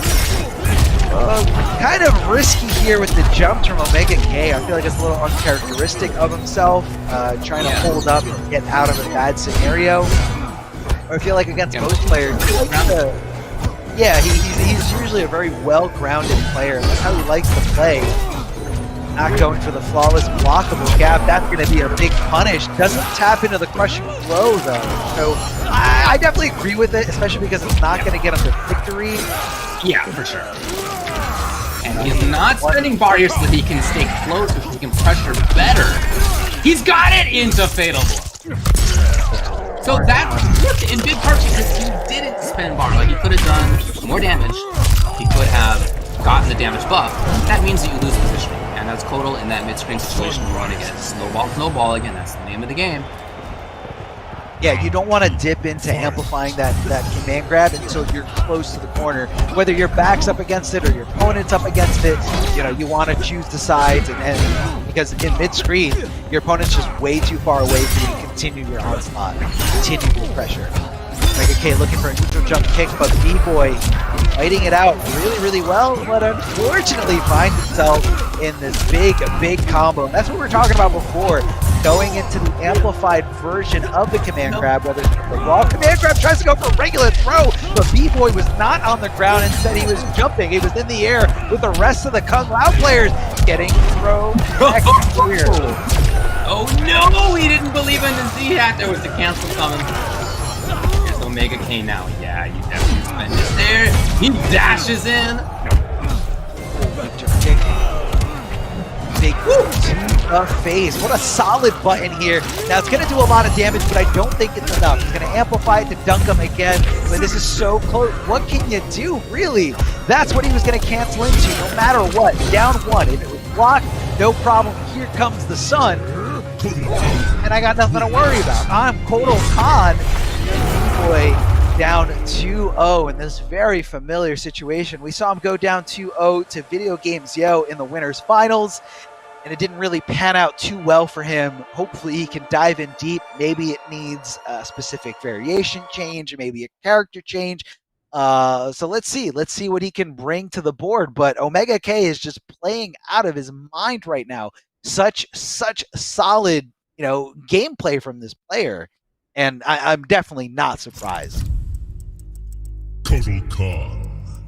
So, of course, sticking it out here with Kotal Khan. I would make that be a surprise. And again, Omega K has been a top player in the UK for years at this point. So for B-Boy, is there any change? You know, he did tell us that he's got a couple of characters up his sleeve that we have not seen yet. Been seeing the Kung Lao. Yeah. So I've been one that he told us that he might play. Yeah, I see here in our notes that it says that he does play Sub-Zero as well. And Sub-Zero's very, very strong thanks to the, unlocking of the character customization. But it looks like he's sticking it out here with Kung Lao. Maybe it's a specific matchup thing. Maybe it's a little bit tougher to apply, his Sub-Zero gameplay. Or maybe his Sub-Zero is just not. Maybe it's just for specific counter picks to like keep an opponent away. But either way, we're locked into Kung Lao. He's not changing the variation, so we're still going to see the same Z hat to try to avoid those wake up options, those wake up, jumps, wake up rolls, and we're going to see that very offensive corporate hat. Just like that, David just walks up command grab, no problem. That shows confidence.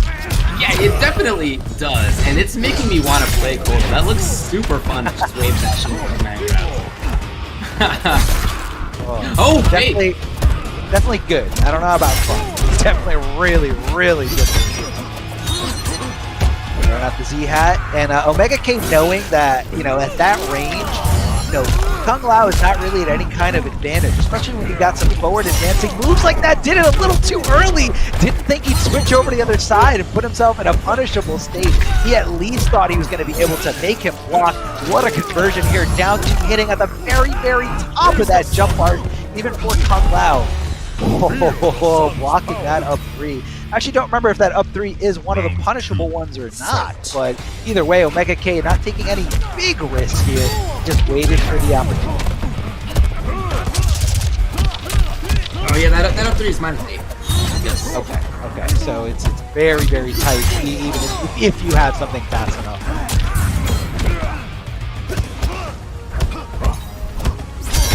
Find it out here. He blows it up in between. Will there be amplify on this note? He's not going to give you pressure. Got him in the corner. Strikes right back in with that forward two. The backing off. So deceptive. You think Total's going away, but he's right back into the party whenever he wants to be. Oh, big jumping kick. Forward string here. Coming out of Kung Lao. Good hit confirmed. Coming out of B-Boy, and he's showing signs of life. I don't know if it's going to scale too much. This is Total Khan. He's got an extra 10%, so I think he will survive. Wow, he did! Oh my god, and the shields were there as well, by the way. He was playing all that chip. Oh! Fatal blow, and it's gonna be enough for Total. Omega K will do it. It doesn't matter whether it's breakaway or not, it's Omega K coming away with this thing. 3-0 in convincing battle.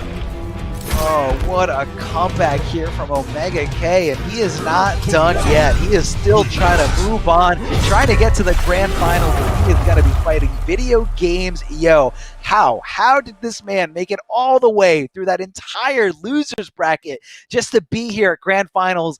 And he's still in the running. At the very least, he's going to take second place, but he still has a shot of being today's champion. He can do it, man. That total, very, very impressive. Again, these two players have had as opposite a path in terms of number of matches played to get into grand finals as can be. If you make it all the way through winners versus if you lose first round and then make it all the way through into grand finals, twice as many matches, okay, to go through losers. And that is what Omega K has had to contend with. He lost early on. He versus Derpy, who's another strong UK player, been around for quite some time.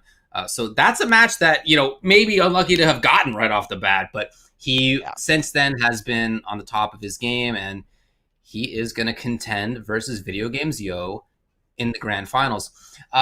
There are, just to remind everybody how this works, there are 8 of the sub-regional tournaments per sub-region, right?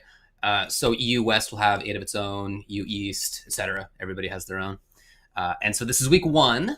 There are going to be 7 more, and we're fighting for points. Points to see who can get into the regional finals. Of course, the people who have the highest number of points will be in there. Both of these players at this point have secured a good number of points for themselves. But of course, first place, if I recall correctly, has 90 more points allocated to it than second place. So there's actually quite a leap between first and second compared to second and third.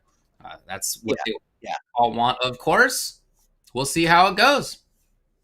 Yeah, and I also want to give a big shout out and remind everyone that we would love to thank Astro Gaming, the official audio partner of Mortal Kombat 11 Pro Competition. All caster audio is provided by Astro for the entirety of the season. Right now, I'm really, really impressed with the quality of this headset. I mean, it's just so comfortable. I've been here literally for hours. Like this is our third top 8. We're at the end of our third top 8 in the last 24 hours. My ears feel fine. It's not pressing on my glasses. Really awesome stuff. So, guys, if you want to upgrade what you have at home, we're spending a lot more time at home. So, it's definitely worth the investment. Hit up astrogaming.com to find out more information on all of their officially licensed PlayStation audio products available now. Make sure you guys check that stuff out. It's definitely worth it.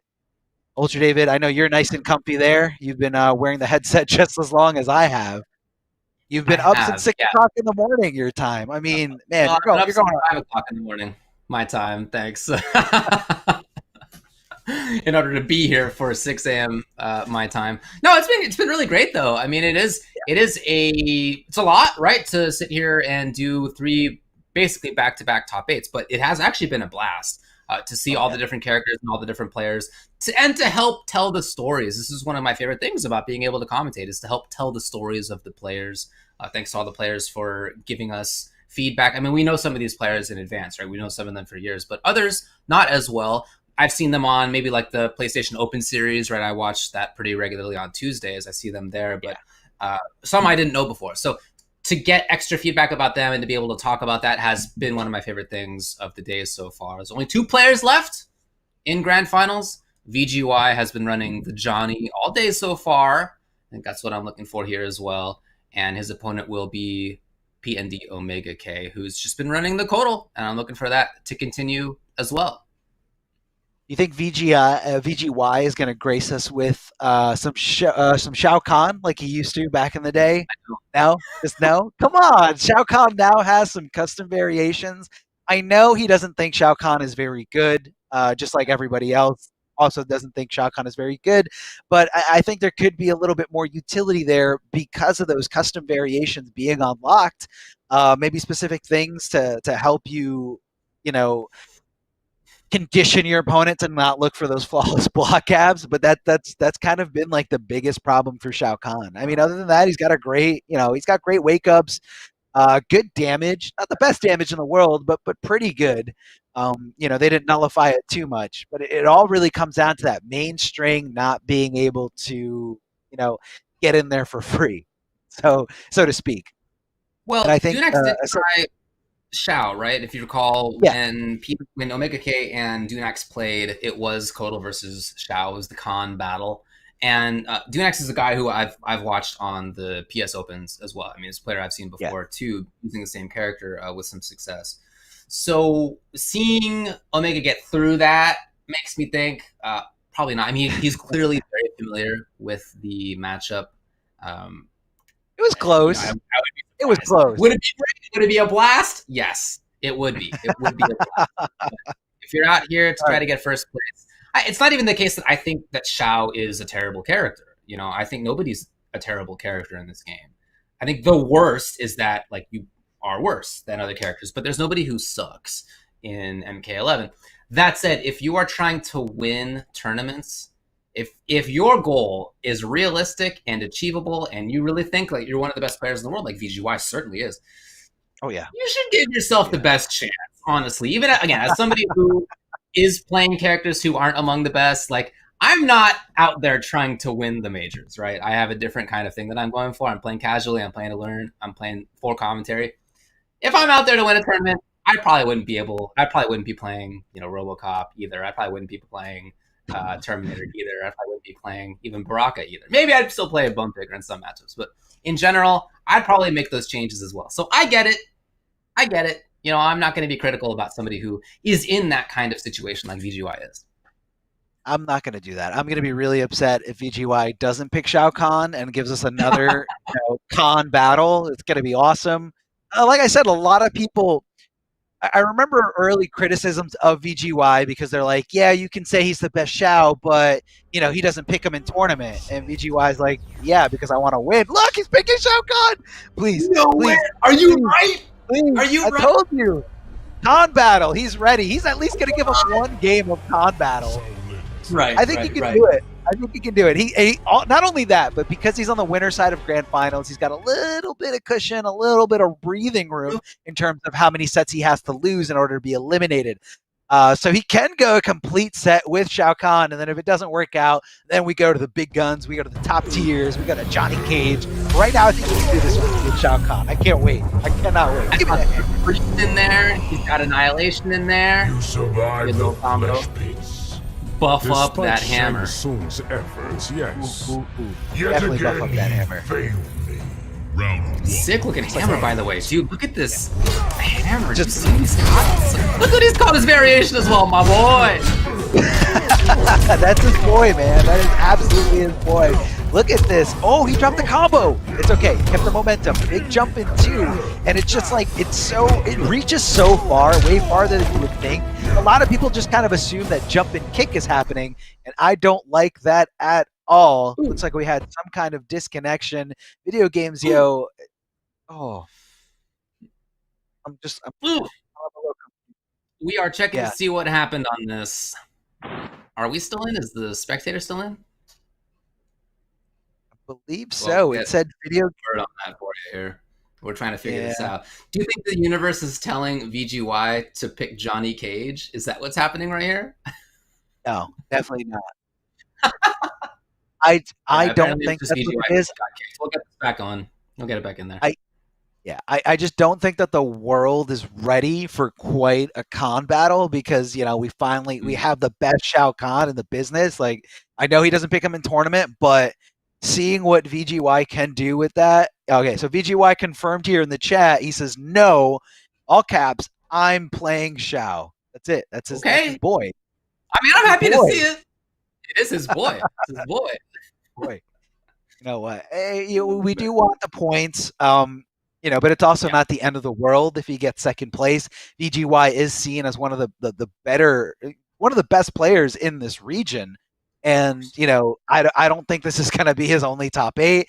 I don't think this is going to be his only winners finals. I don't think this is going to be his only grand finals. So I don't think it'd be crazy to step back and play a different character, especially if you want,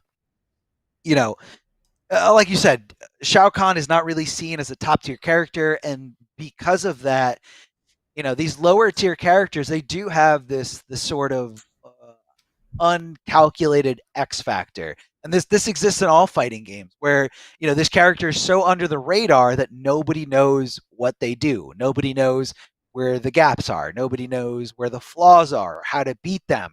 And, if you're a really, really good player, you try to avoid those flaws. You try to focus on the strengths and the benefits of playing this character. And sometimes the benefit of playing those obscure, weird characters is that my opponent has no idea how to deal with this. That's true. So, I'm sure that these guys play each other regularly, I would think. Yeah. Well, UK boys. This is probably something. In fact, when I was watching earlier and Dunix was playing versus Omega, and we saw Omega like really familiar with a lot of stuff, I felt like that's probably because he's played this matchup 1,000 times versus VGY. But we'll see. I am speculating. It looks like we have the ruling. Is the score 0-0? I mean, I know it was really, really early. Nothing really happened, but these guys are friends. I don't think anyone's super upset about any kind of calling. So it looks like we're sticking it out here 0-0, summoning that Priest in order to try to get that crushing blow requirement in the build. You can see the hammer just completely changing color. He's going from purple to green. Yeah. What a very hammer. Very vibrant. Like it almost hurt my eyes to see it. These are two of my favorite characters when it comes to their outfits. Oh, nice. Trying to steal some plus frames there, but instead Omega blew it up. Yeah, it looks like he's right got now. the variation. He's got the totems variation here. Did you see what else he had? I didn't. I actually wasn't looking at the loading screen at all. I assumed we were going to play just the same variation each time. So I just wasn't even looking at it for him. But no, in fact, now he's gone in with the totems. Command grab again, of course. Okay, so he's got at least one totem and one command grab. I don't know what the other ability is, but hopefully we will see it soon. Good challenge.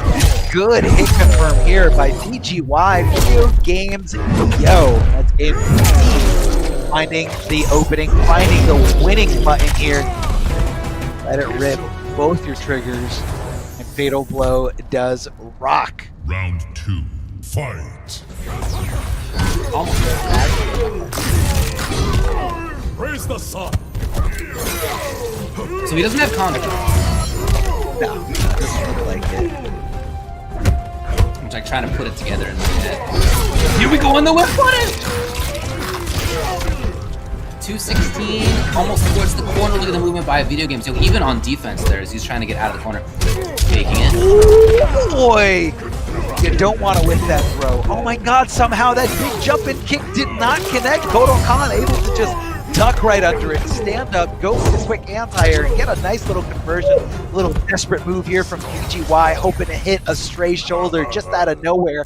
But just like that, he hit confirmed, or block confirmed, and decided, I'm not going to spend the meter, I'm just going to wait for the next round.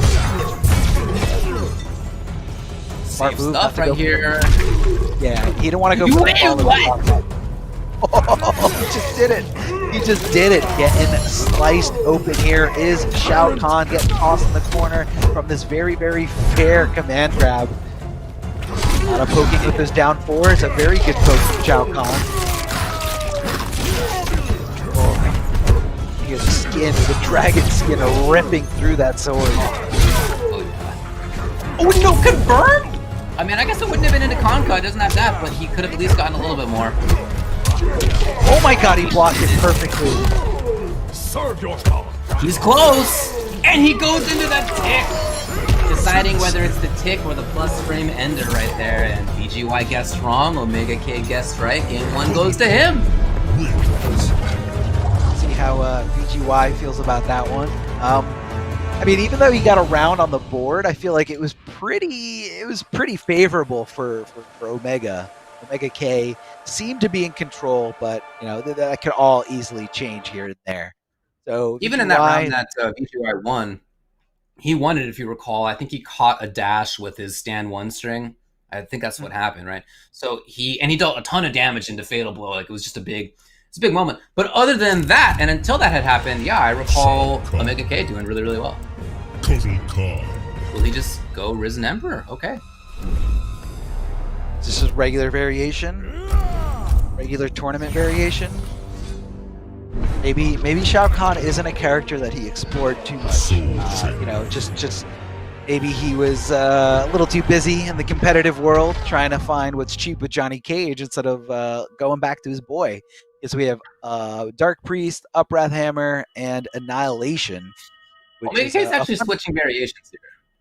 Right? Yeah. He did not have Con Cut before, and he did have a totem before. So heads up. Just so everybody's aware here. I don't know if it's sanctioned behavior. I mean, he's not doing it a jerk or anything. I think he's probably just not thinking about it. Yeah, it could have been a wrong variation choice. You know, we got a lot more to think about now that we unlocked this giant box of customizable moves. Ooh, whiff that jump too. Not a fun thing. Yeah, but he definitely didn't have on cut before he had the sword swoop.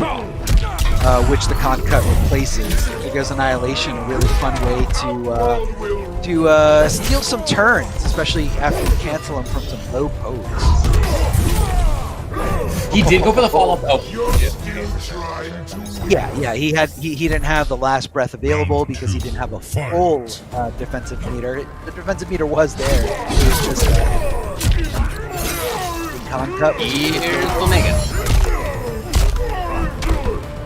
Starting it off. Self-save. Wow, he backed off, and even for as good as the back four is for Shao, Omega K got there first. Wow, that was amazing.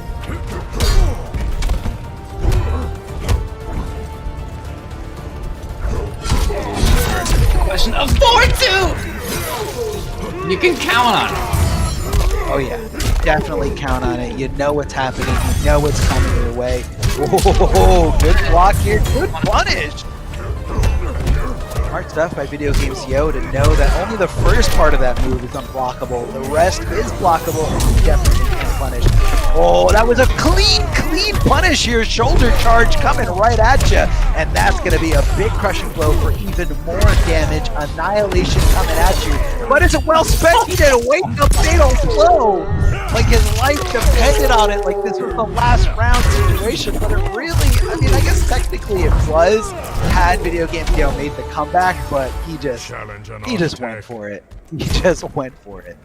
Final round. Maybe he reacted to the fact that Video Game CO jumped at him. You know, it's got a pretty good aerial anti-airing hitbox, especially if you don't need like a full connection to make it. Oh God! Going the wrong way. Video Game CO getting the forward throw, keeping him locked down. Nowhere to go from here. Kotal Khan.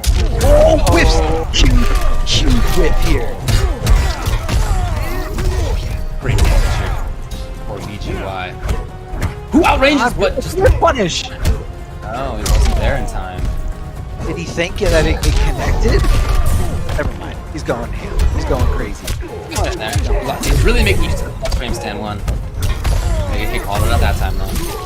I love this turnstile of Annihilation, and I like the choice to amplify it to keep him away, to kind of keep him back, keep him at bay, and you know, being able to kind of play in that range that Shao Kahn really likes. I feel like if you're right next to Shao Kahn, a character like Kotal can really abuse things like command grabs, especially if you do them from, you know, reversals, like let's say after blocking something like a sweep or a down poke or a down one.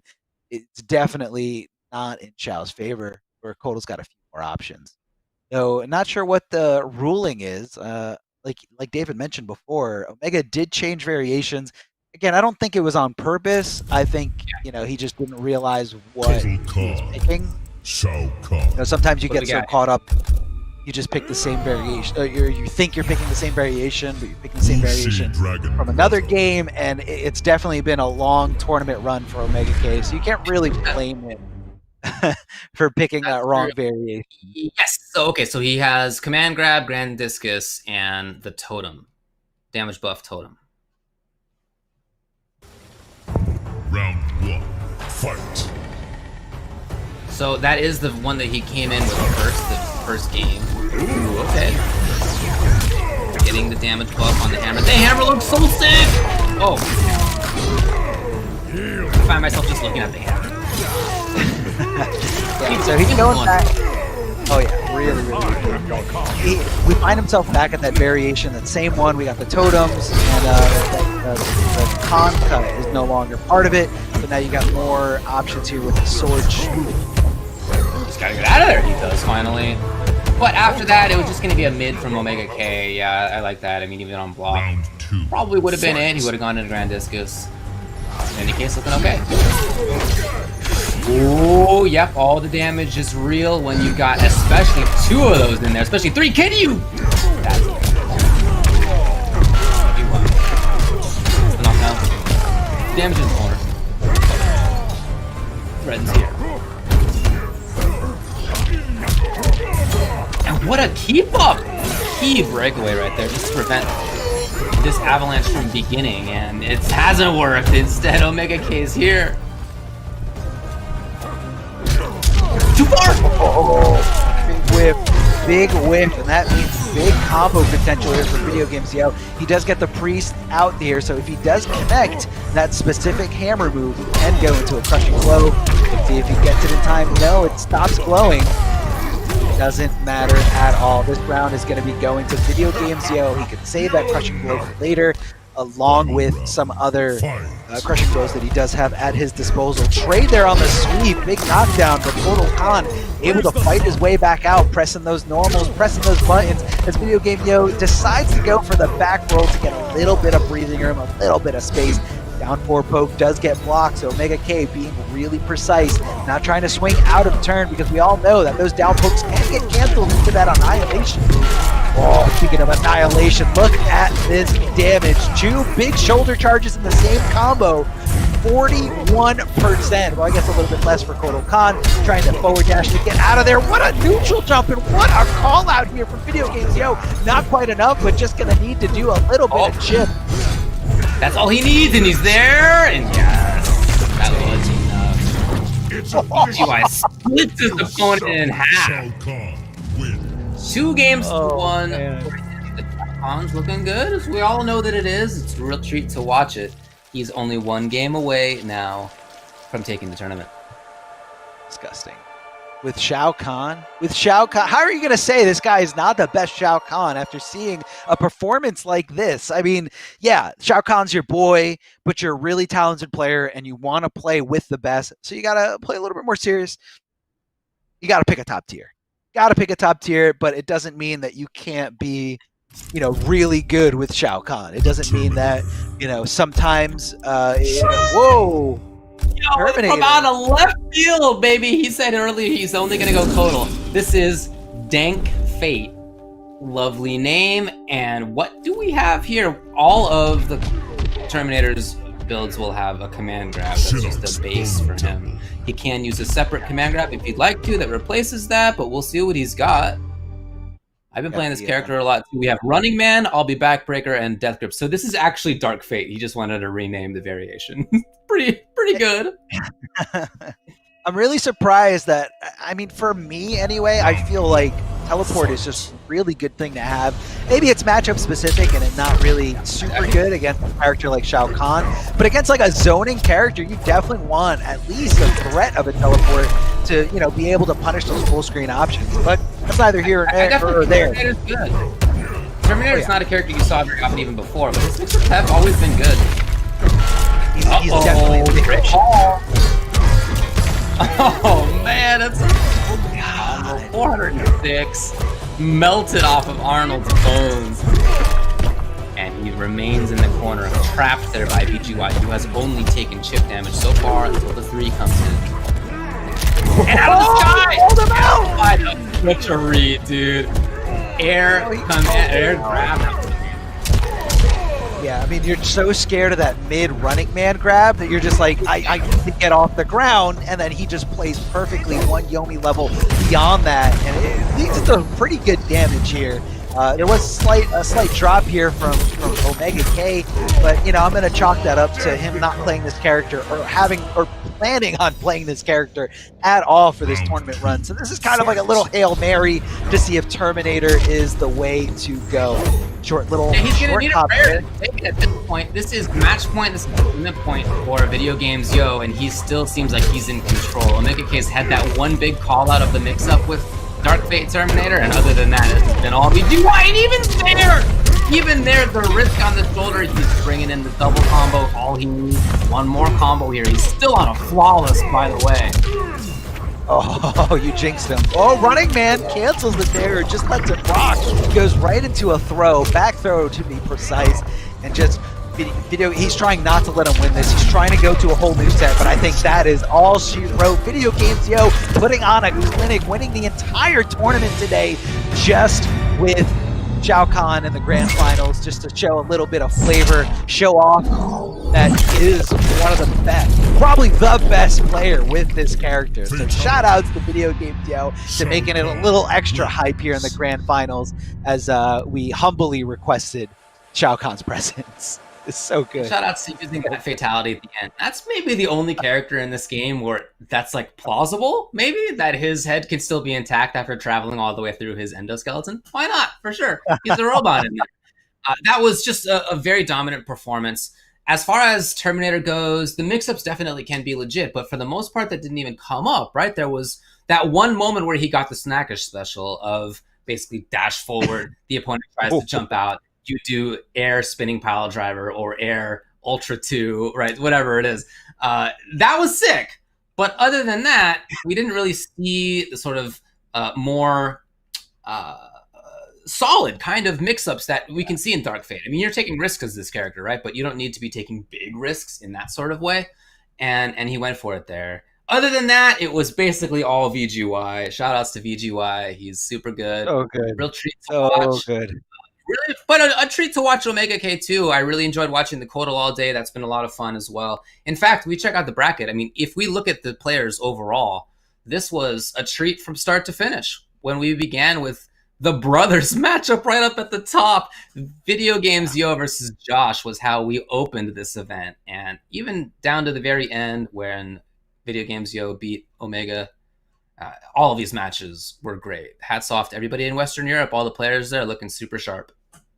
So good, so good. What a great, great region to, show off and to compete, do what you love doing. And again, if you guys are at home right now, make sure you check out the PlayStation 4 tournaments.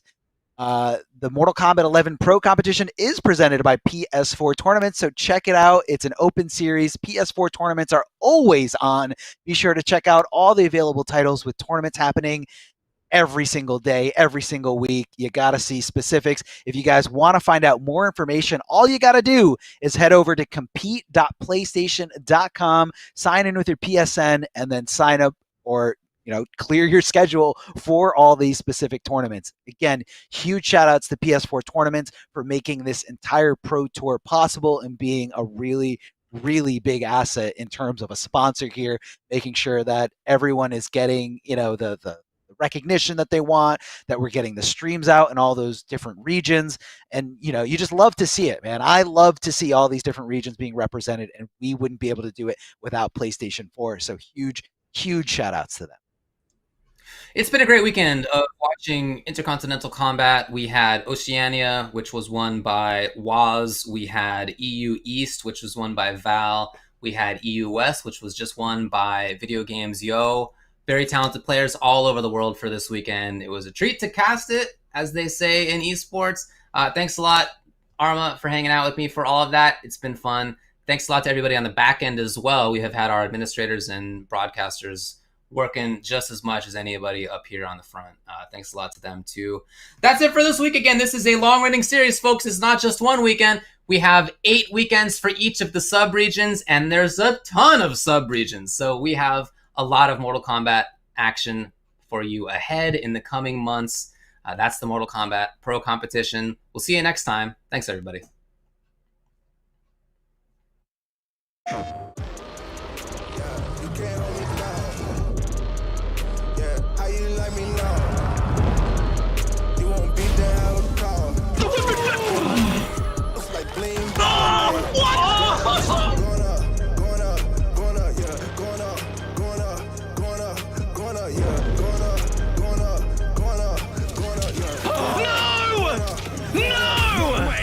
No jokes, no gimmicks, just combat.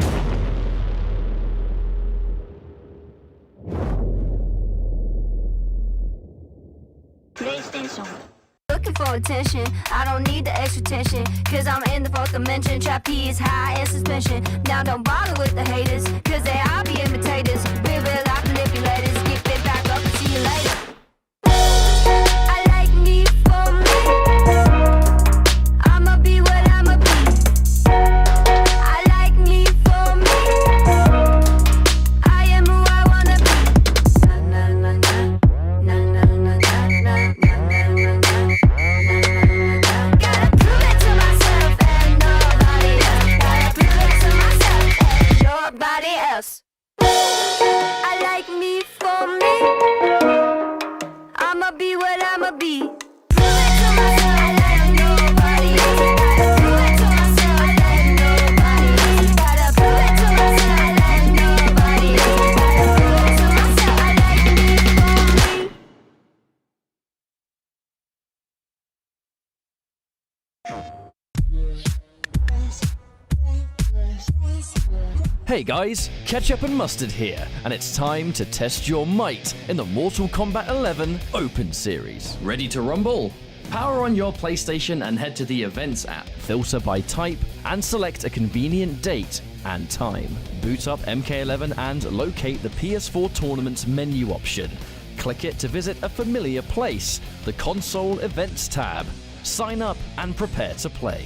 Once registered, you can view your tournament details and check-in time. A notification will remind you to tighten your black belt and get over here for your match. Continue combat in the open qualifiers to close in on the competition. Thank you for watching, and we'll see you in the tournaments.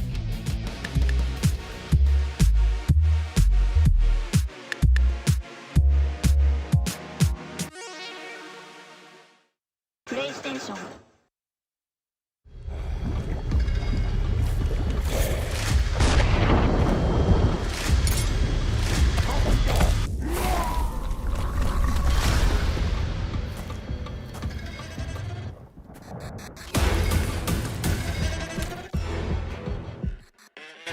Who are you? I'm your worst nightmare.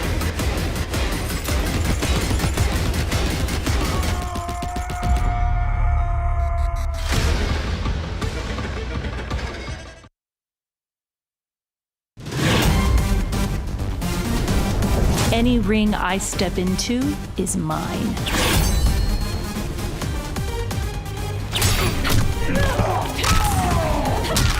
End of the line. Then this fight is now personal.